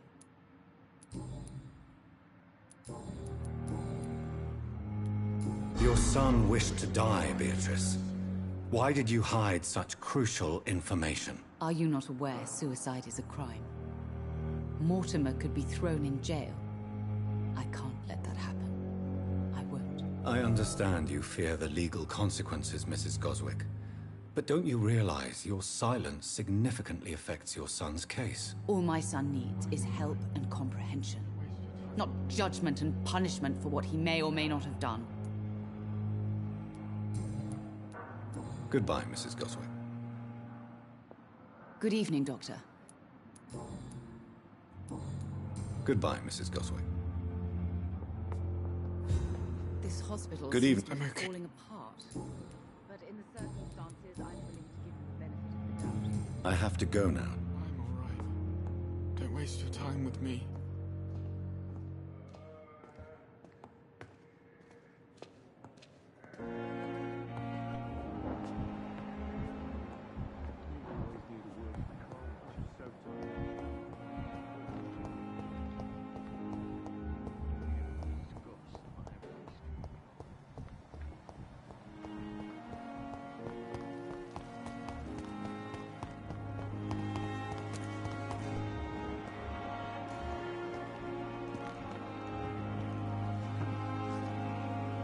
Good evening, Dr. Reed.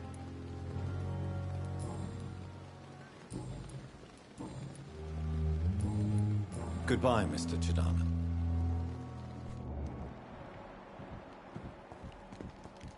I cannot enter.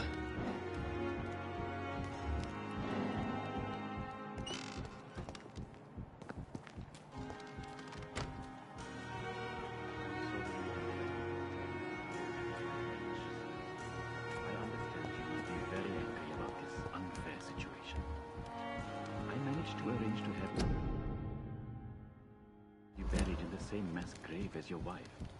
I hope that might happen.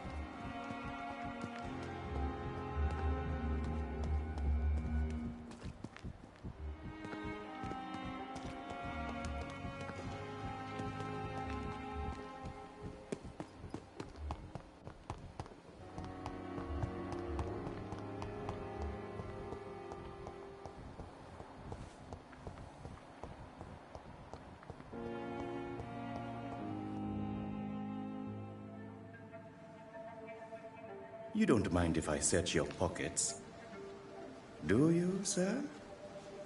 You won't need any of these anyway. I'm not stealing from you, mister. I'm only redistributing your belongings to people who need them more than you. You see, no one has claimed your body, sir, so it would be such a shame to bury you with your valuables. I will not forget you, sir, and I thank you for your generous donation.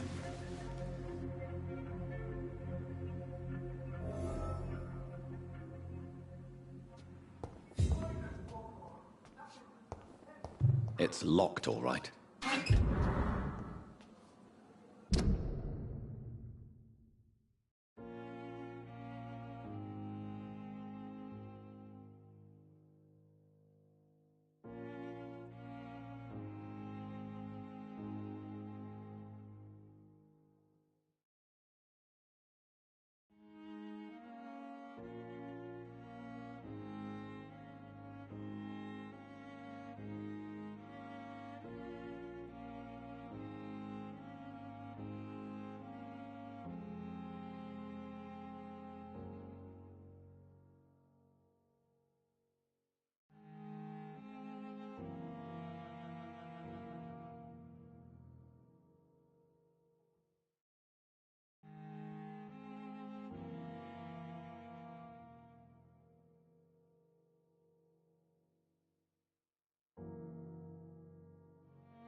Good evening, Nurse Hawkins. Good evening, Dr. Reed. Pepper, are you sure you want to leave this hospital? To become a nurse was a little girl's dream. But in the end, I don't feel that useful. I want more. I want to make things change. You should be proud of what you've achieved. This hospital represents hope for many people in need of help. Maybe you're right. But at the moment, I feel like we're just a cemetery waiting room. What steps are you prepared to take to feel more useful? I don't know yet. My sister believes that the real fight is in the streets nowadays. Maybe she's right. Maybe this is what I must do. And what about Milton Hooks? Does he share your point of view? For Milton, any change means more comfort and more peace. I disagree. If you feel that saving lives is not useful enough, perhaps it means that you've lost faith. On the contrary, my faith has never been stronger. Maybe we are all just too proud to face up to the fact that science cannot compete with God.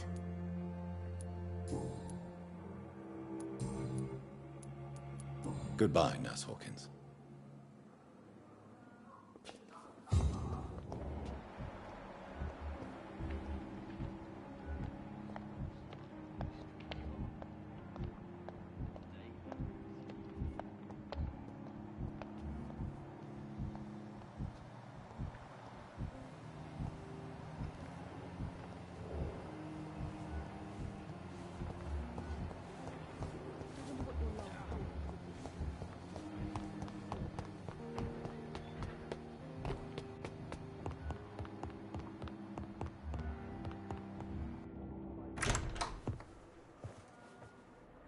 God protect us. You've got a leech in the hospital. Yes, my hospital. My mission is to heal while you go about warring. You've set the table for a snake. I wonder why there's venom in your food. I'm growing tired of your song. You're a woodsman, McCullum, not a doctor. Return to your hunt. Remember, I've a good nose for machinations. I can flare the scent at a mile. You can't hide from the god. Leave him, Jonathan. This is sacred ground. Neutral territory. And I just had the carpet cleaned.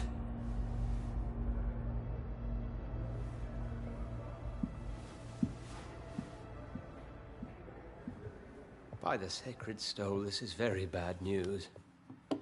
Bad news indeed.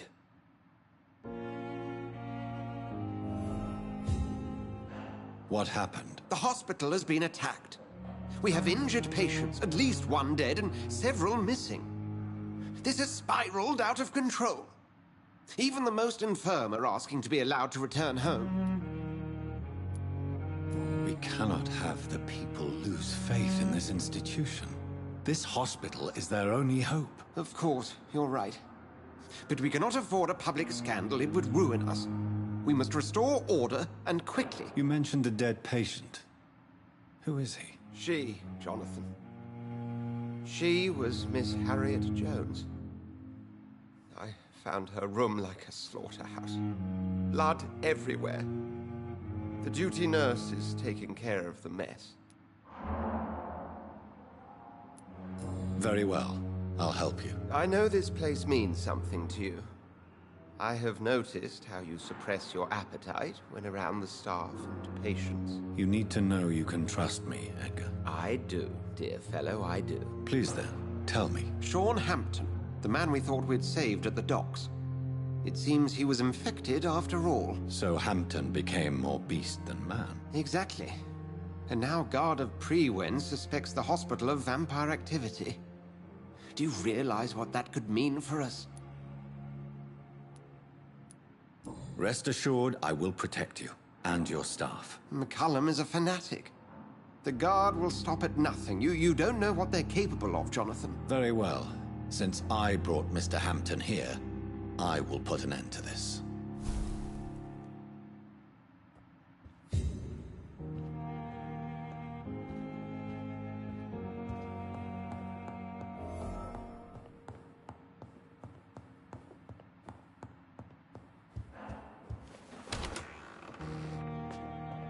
Sean Hampton lives and breathes for the well-being of his flock. There's no other place he would go but the docks.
The flower's dying. It needs water.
Strickland's project could be dangerous.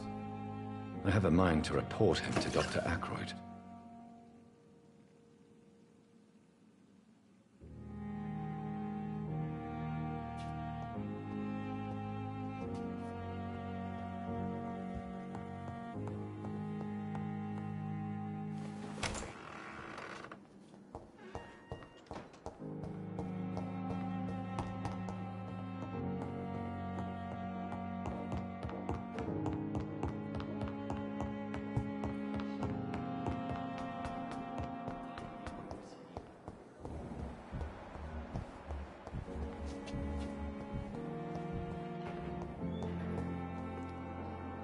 Good evening, Dr. Strickland. And good evening to you, Dr. Reed.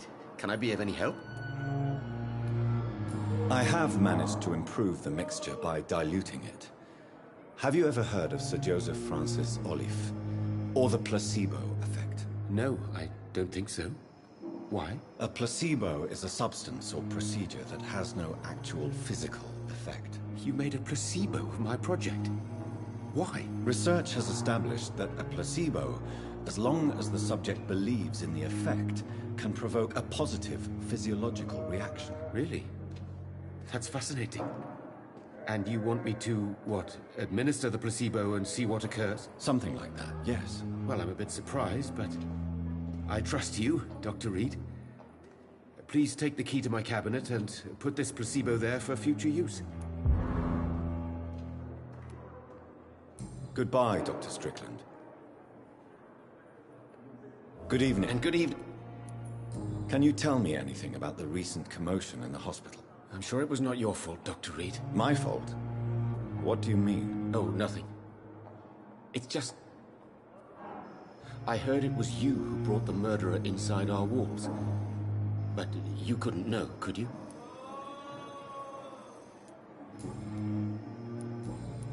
Goodbye, Dr. Strickland.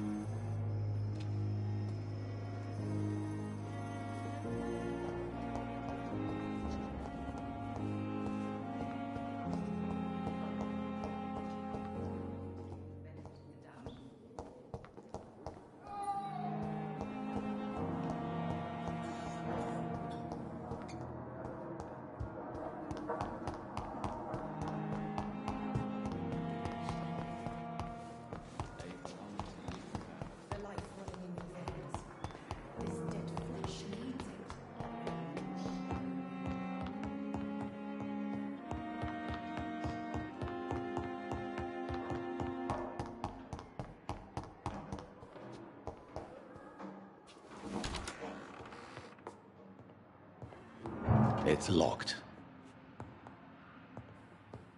At least Strickland can't kill anyone with this formula.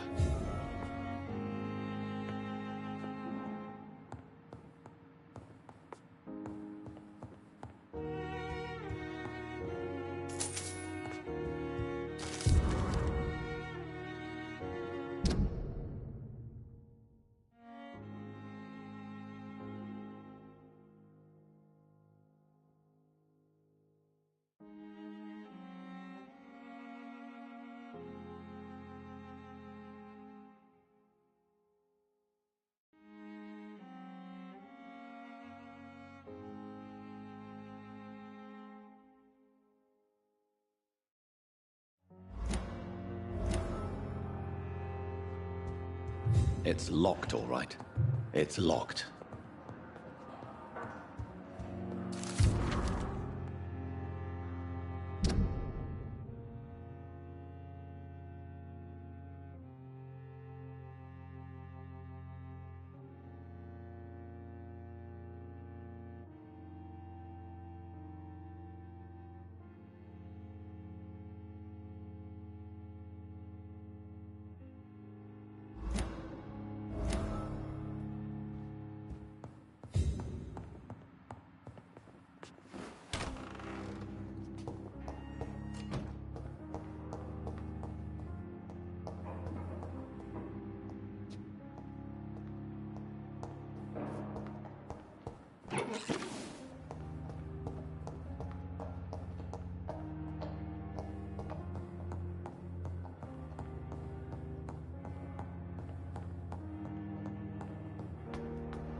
What on earth happened here?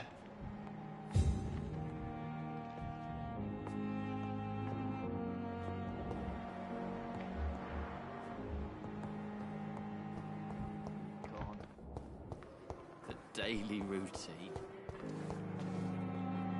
Good evening, Nurse Brannigan. Good evening, Doctor. According to the report I read, your unprofessional conduct put a patient in danger, Gwyneth. That's not true. I know when my patient's life is at risk, and I'm more competent than a lot of doctors that I know. Problem is, I'm a woman. I don't see what your gender has to do with your abilities, Nurse. Yes, nurse. Because I'll never be a doctor, no matter what my skills. I could make a decision that could save a life, but oh no, that's unbecoming conduct. Have you heard of Elizabeth Blackwell? She was the first woman listed on the UK Medical Register. Change is slow, but it will come. And you will always have my support. To have the right to study shouldn't be determined by sex, skin, or wealth. That's all I'm saying.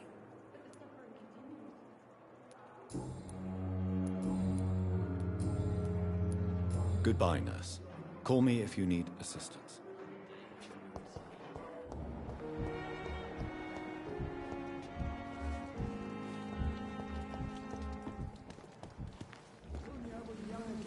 Oh, Jonathan. I cannot believe my eyes. Poor woman. Butchered by some savage Skal. Yes, and I'm afraid I'm at least partially responsible. The man, the Skal, I brought him here. Jonathan, how could you say such a thing? Forgive me if I feel despondent. For there seems to be no end to the suffering and death that surrounds us. I'm always here for you, Jonathan. What do you know of Ascalon?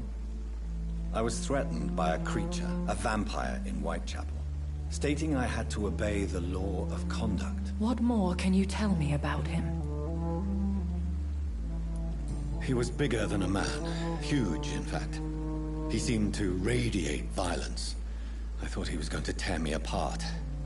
Then he vanished. Fergal, the executioner of Ascalon. You were fortunate he was not after you, but rather out doing his master's bidding. What is Ascalon? The Ascalon Club are the most powerful vampires in Britain and exert tremendous influence. Take my advice and stay well away. I have experienced a certain difficulty when faced with holy symbols or trying to enter religious buildings. Have you? Now that's quite a question. I don't know why, but yes, it has happened to me. Is this a sign? A hand of God in action? Are we repellent unto heaven? I don't have the answers, Jonathan.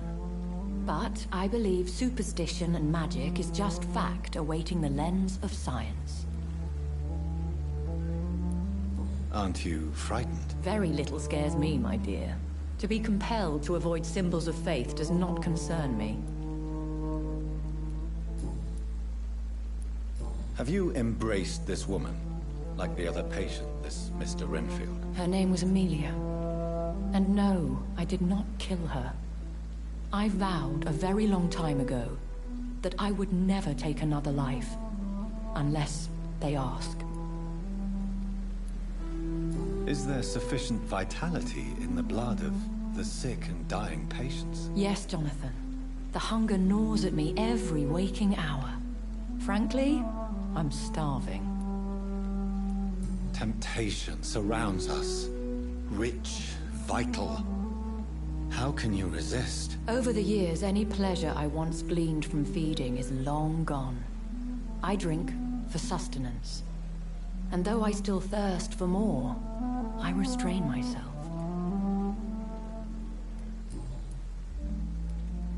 Thank you, my lady. I hope to see you again soon.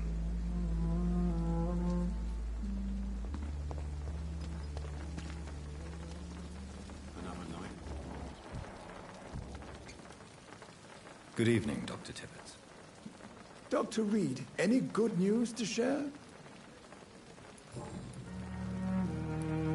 Nurse Brannigan has been recently accused of neglecting her professional duties. Tell me what you really think about it. This kind of protest is nothing but elitist bullshit. I trust Nurse Brannigan with my life. She has what it takes to be a great doctor. Do you really think she could be the next Elizabeth Blackwell? Believe me, Dr. Reed, a time will come when skill and skill alone will determine who can be a physician and who cannot.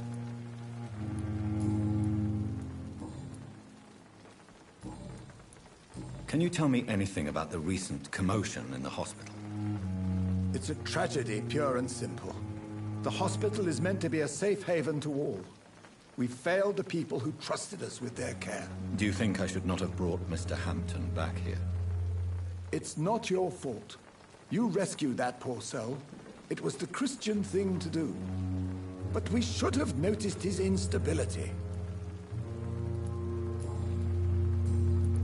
Goodbye, Dr. Tippett.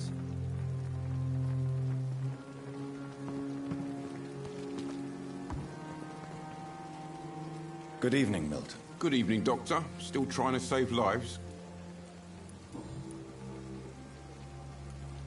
Do you know that Nurse Hawkins is thinking of leaving the hospital? That's not a surprise. We've talked about it already. Does it not bother you? Sometimes I think she may be right. We should run away while we can. Question is, where can we go? Where is it safe? What can you tell me about the recent commotion in the hospital? Someone killed Miss Jones in her room, and Mr. Hampton's gone missing. Doesn't take a genius to piece it together. You don't seem shocked by any of this. Why should I be? Whoever did this must be long gone by now. And besides, he got rid of the old bag. I'd like to see your goods. Wise choice, Dr. Reed. A reliable gun is what everybody needs these days.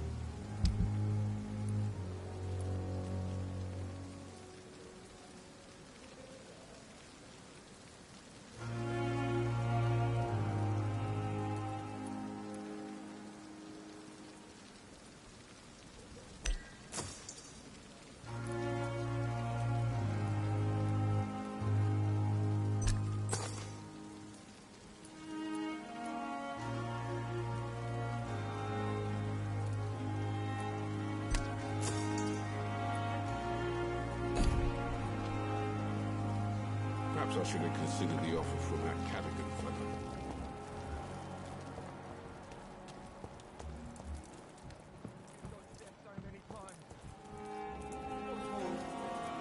Hey, Doc. What can you tell me about the recent commotion in the hospital? All I know is I ain't letting anyone rip my throat out in my sleep. I found myself a nice blade, Doc. I'm ready. I'll leave you for now, Mr. Cox.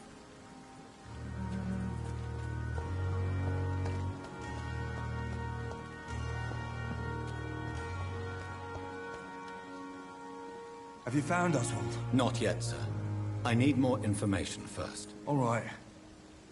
What do you want to know? I have all the information I need for now. If I find anything out about your friend, I'll let you know as soon as I can. Thank you, Dr. Reed.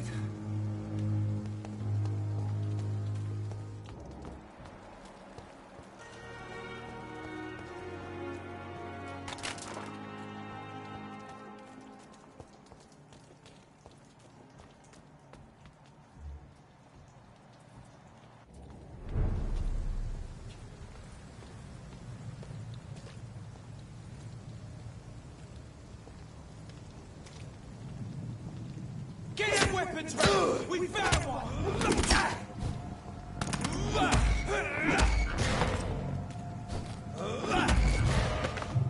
Bloody bird crushed the beach, boys!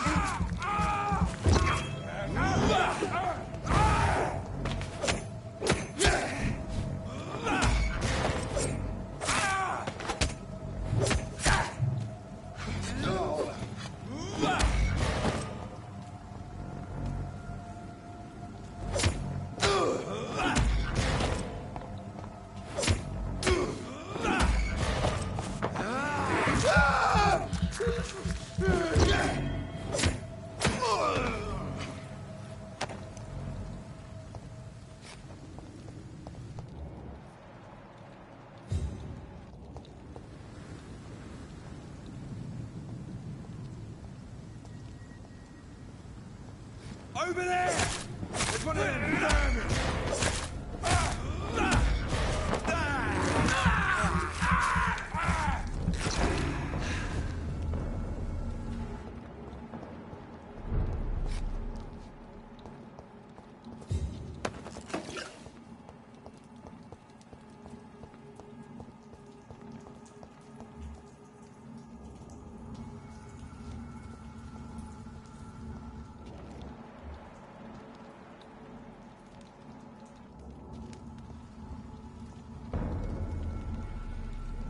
Better go home. Steady, boys! You don't want to...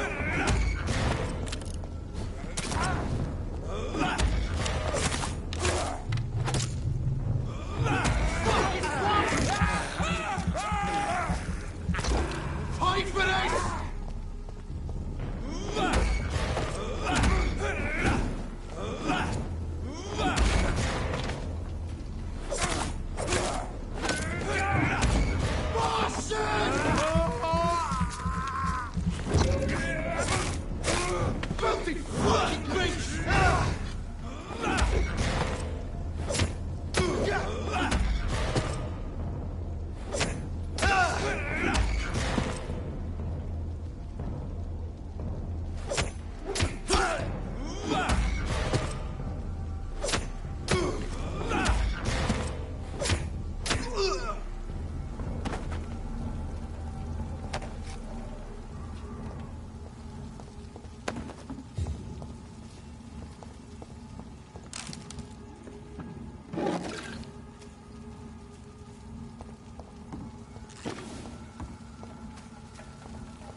Human! Kill it!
Step away, sir. Stupid beast!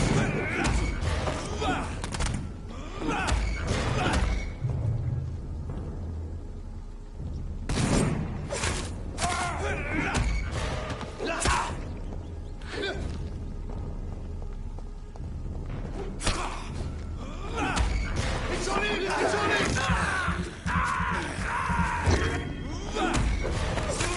I'll kill it!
We should have listened to you again. What are you waiting for?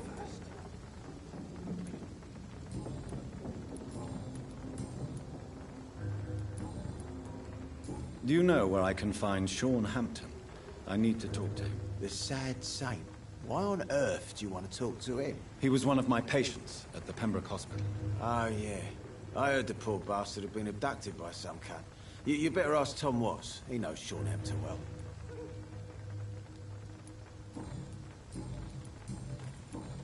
Goodbye, Mr. Digby.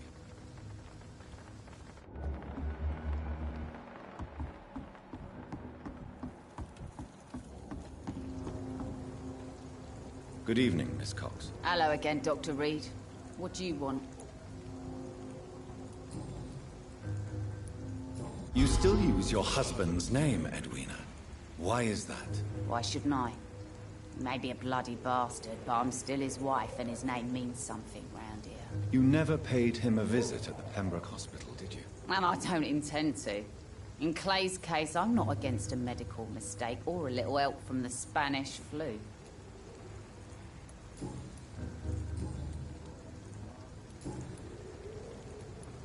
Can I see what you have to sell? As long as you have money, I'll show you all I have.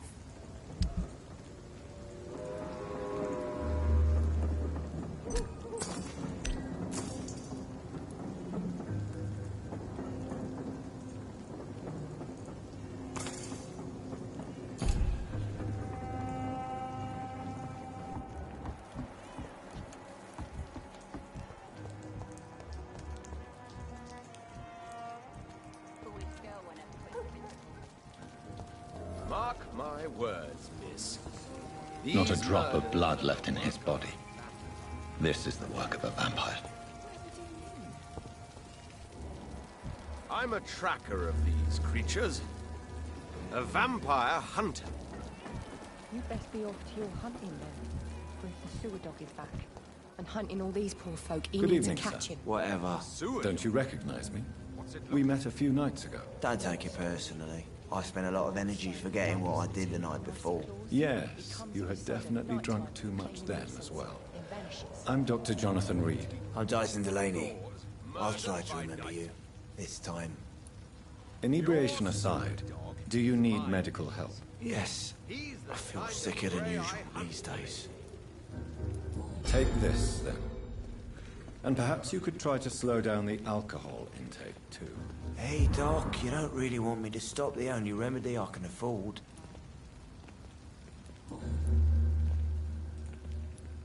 What do you do for a living, Mr. Delaney? I drink. I drink in the morning and at noon. I drink at night. And then I drink some more. Why do you drink so much? Maybe it's because I prefer dying slowly. Death can be so abrupt. Personally, I like to see mine coming at my own pace. You sound very sad, sir. That's because I am, Doc. Don't you work at all? I'd love to, but I don't have the time. Didn't I tell you? Drink in the morning and at noon. I'll drink at night. Is there anything in particular that you like about this part of town? Except for the cheap drinks, I mean. How dare you say such a thing?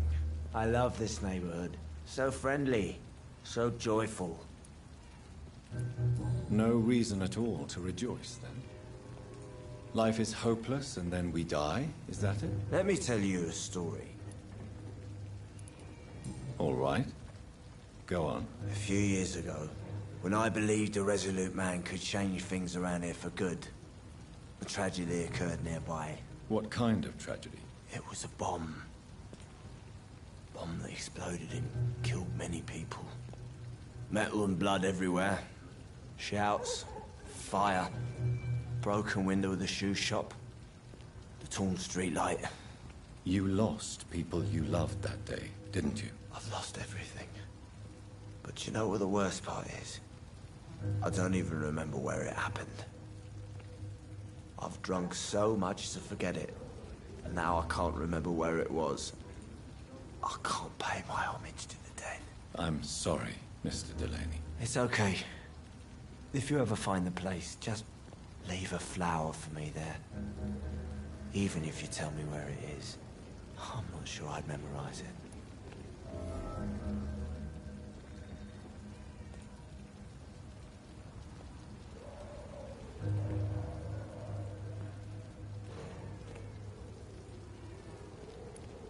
Is there anything in particular that you like about this part of town? Except for the cheap drinks, I mean. How dare you say such a thing? I love this neighborhood. So friendly, so joyful. Why are you so cynical? Cynicism is the polite way to express despair, Doctor. No reason at all to rejoice, then? Let me tell you... Another time, perhaps. I'm not sure I want to hear another sad story.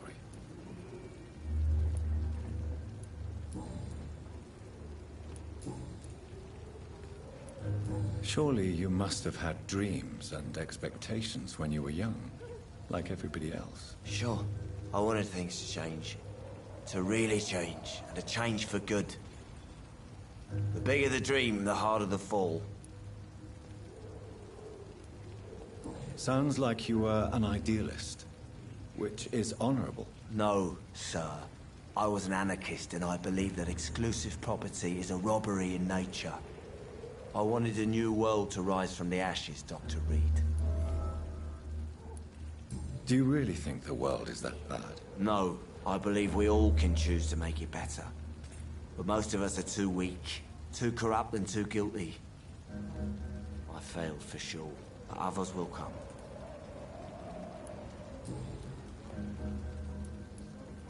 I want to know more about your past as an anarchist, Dyson. I'm still an anarchist, Doctor. Make no mistake. I just reject violence as a tool to change the world, unlike my comrades.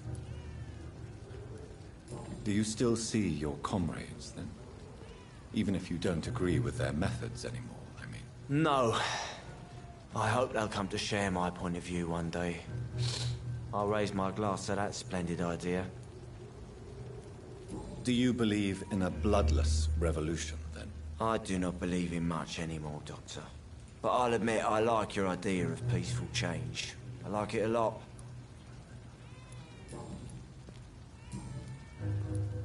I'm looking for Mr. Sean Hampton. Do you know where I could find him? I really don't know. I heard he'd been abducted. I don't know if he's back. Who could tell me, then? About the sad saint. I'll try asking Tom Watts about him. Goodbye, Mr. Delaney.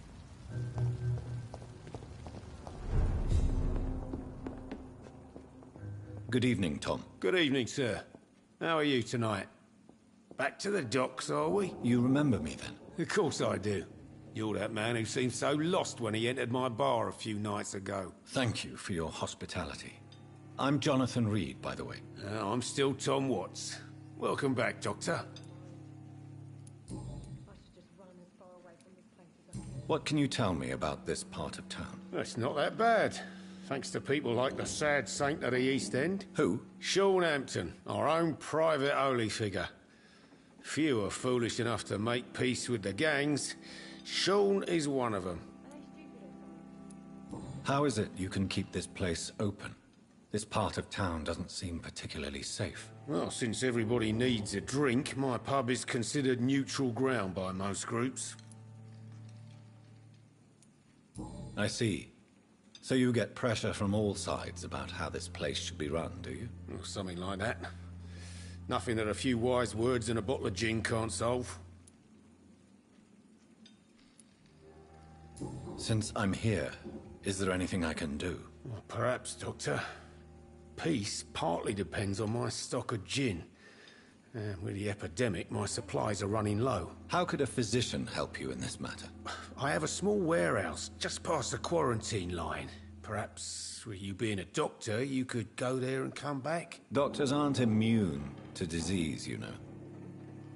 Very well. Show me where it is. I'll see what I can do. Oh, thank you, sir. Here's the key to get in. You're about to save many dry throats. You're something of a figurehead around here. I'm only pouring alcohol for everyone to forget their troubles. Sean Hampton is the one giving them long-term hope.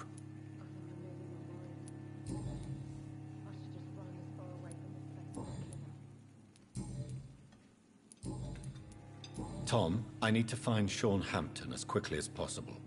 I've been told you could help me. I heard the sad saint was recovering at Pembroke Hospital. Did he leave or something? I believe he returned to his flock. Can you confirm that? Oh, I bet you're right. Sean can't help but worry about the poor and sick. Oh, I guess it has something to do with what happened to him as a baby. Please, tell me. Well, I don't like to gossip, but I heard that the sad saint was abandoned as a baby in front of a Catholic orphanage in Dublin. That would explain his faith and need to help everyone. The important thing is I find him, quickly. Why not try his night asylum? He takes care of those who need a meal or a roof there. Where is it? It's in an old warehouse, northwest of here. Just follow the bank to the west and go north when you reach the end of the pier.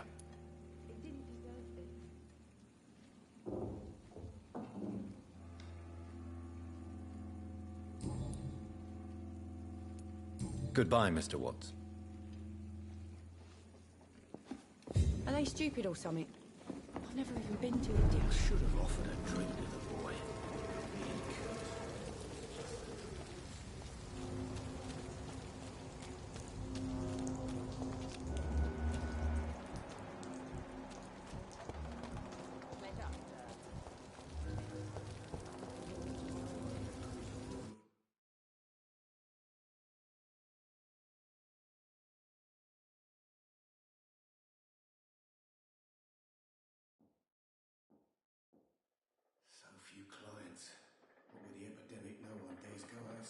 Good evening, sir.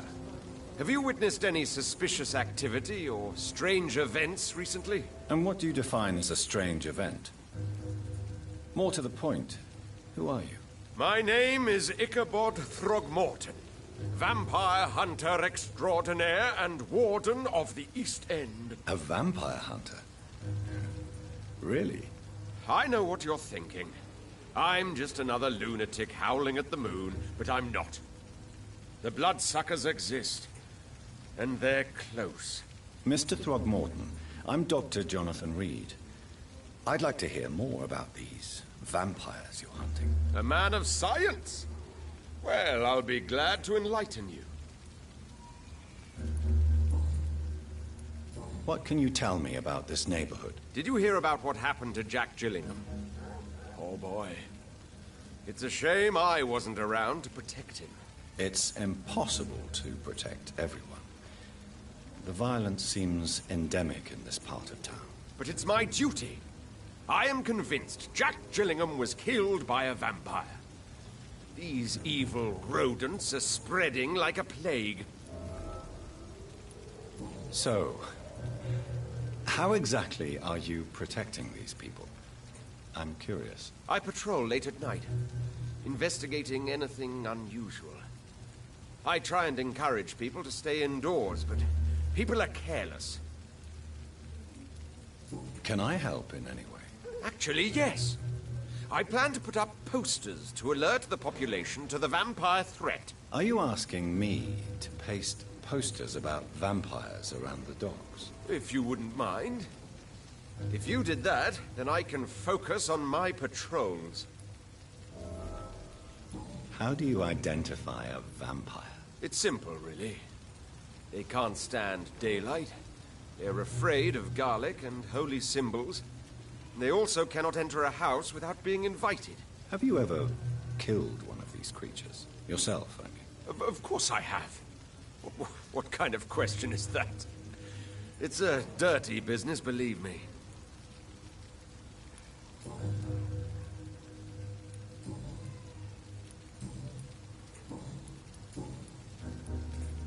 Have you heard of the Guard of Priwen? Of course.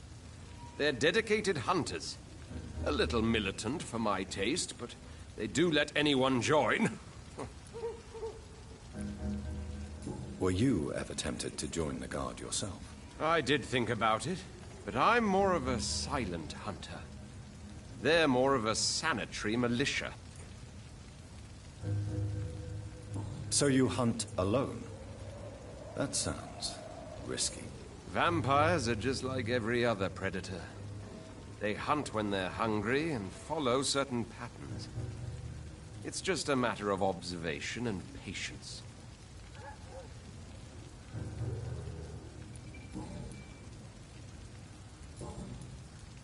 I'm looking for Sean Hampton. Can you help me, Mr. Throgmorton? The sad saint?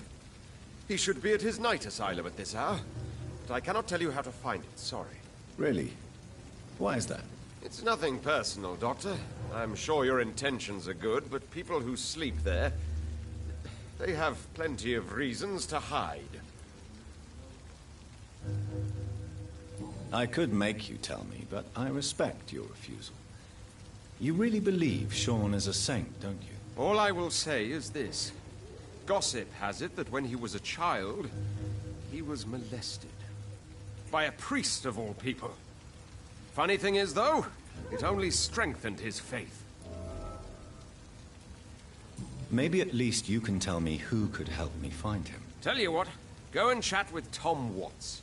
He's a bartender and good judge of character. If he talks to you, then it's fine by me.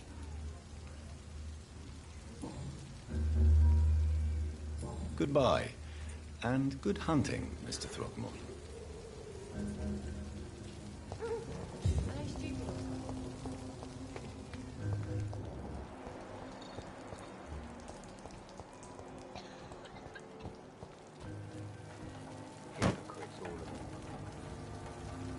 Good evening, sir. Good evening.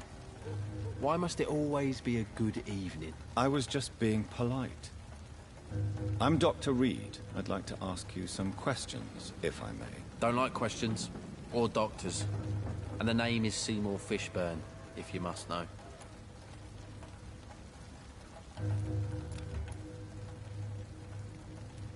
What can you tell me about this part of town? A shithole filled with maggots. Liars and thieves, all of them. Are you thinking about someone in particular? Nope. Hate them all. Especially these petty, whining little shitbag beggars. Is there no one who deserves your leniency, then? Well, Tom from our local is somewhat of a decent bloke. At least, unlike most maggots, he knows how to listen without opening his trap. What's your occupation? I take care of my mum. That's what I do. She's the only good thing in my life. Even though I don't treat her so good.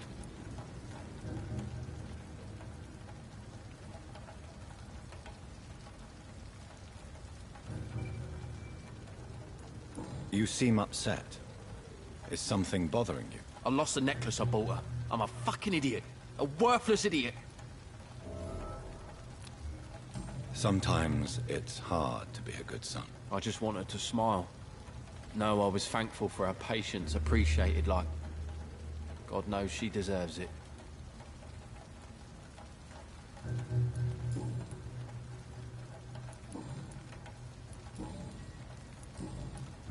Any chance you can help me find Sean Hampton? The sad saint. Why would you talk to that cunt? Actually, that's confidential. Really? Well, go ask someone else then. I'm sure Tom Watts will gladly answer you. Goodbye, Mr. Fishburne.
you how a weapon does this. Get the fuck out, you crazy bastard!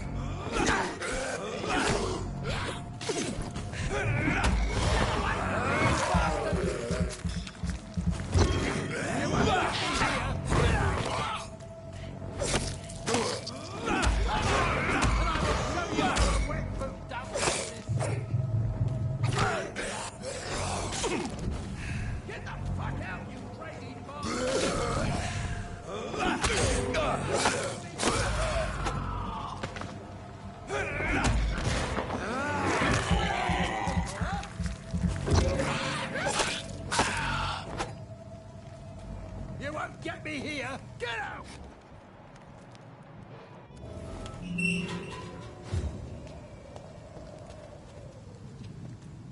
Are you all right, sir?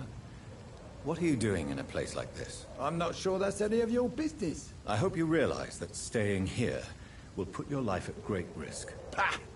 I'm not afraid of these guards of Priwen, or whatever these thugs call themselves.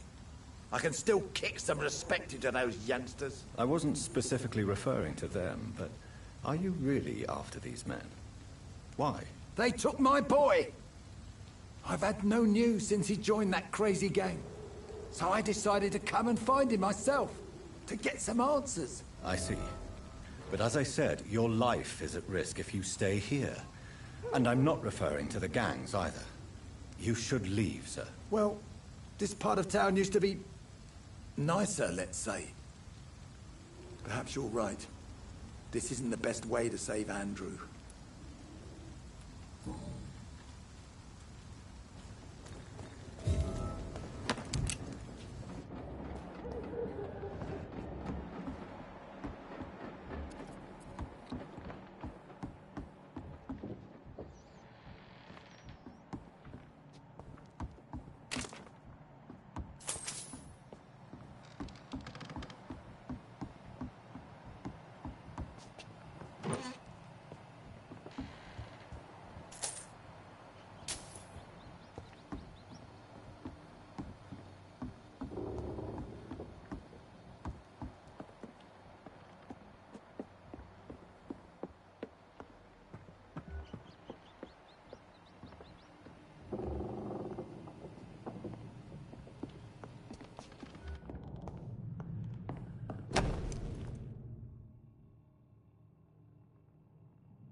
There is a name engraved under the blood on the back of the case.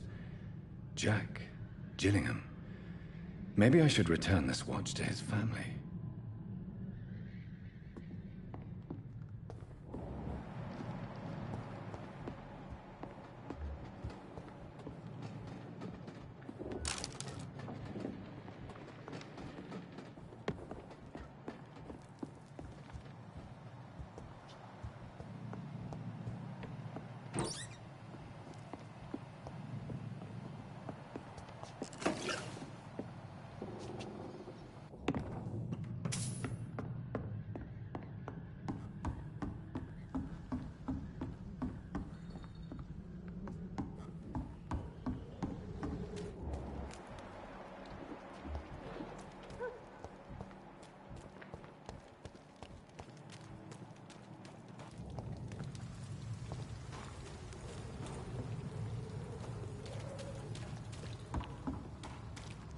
This is Braille.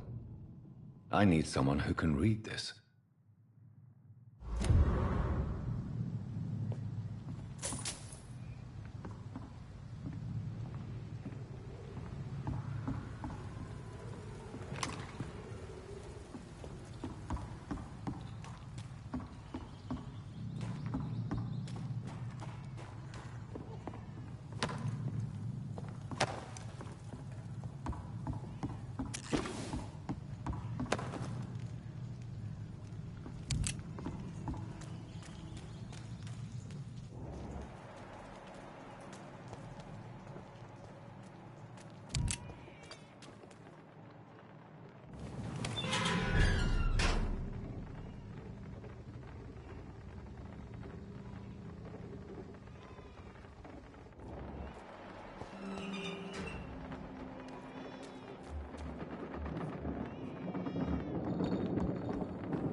Hello, boy. Hello. Good evening. Did I scare you? You have nothing to fear from me. No, it's just that people prefer to avoid me. Well, I won't. I'm a doctor. My name is Rufus, sir. Rufus Kingsbury. What can you tell me about this region? It's all about staying out of trouble. But since most people prefer to avoid me, it's pretty easy. Why do people avoid you? They call me Rufus the Curse. Around here, I'm a bit of a bad luck charm. Have you ever thought about leaving? Where else would I go? At least I know these streets and some people around here. This is my city, for better or worse. What do you do around here, Rufus? I listen to the news on the dock, sir. And I smile at those kind enough to spare me a bob. Do you have a job? It's hard to work, what with my head and all. Since I was a boy, I've always had trouble remembering what I do and why I do it. What do people say about this place? Things have been tense. Wet boot boys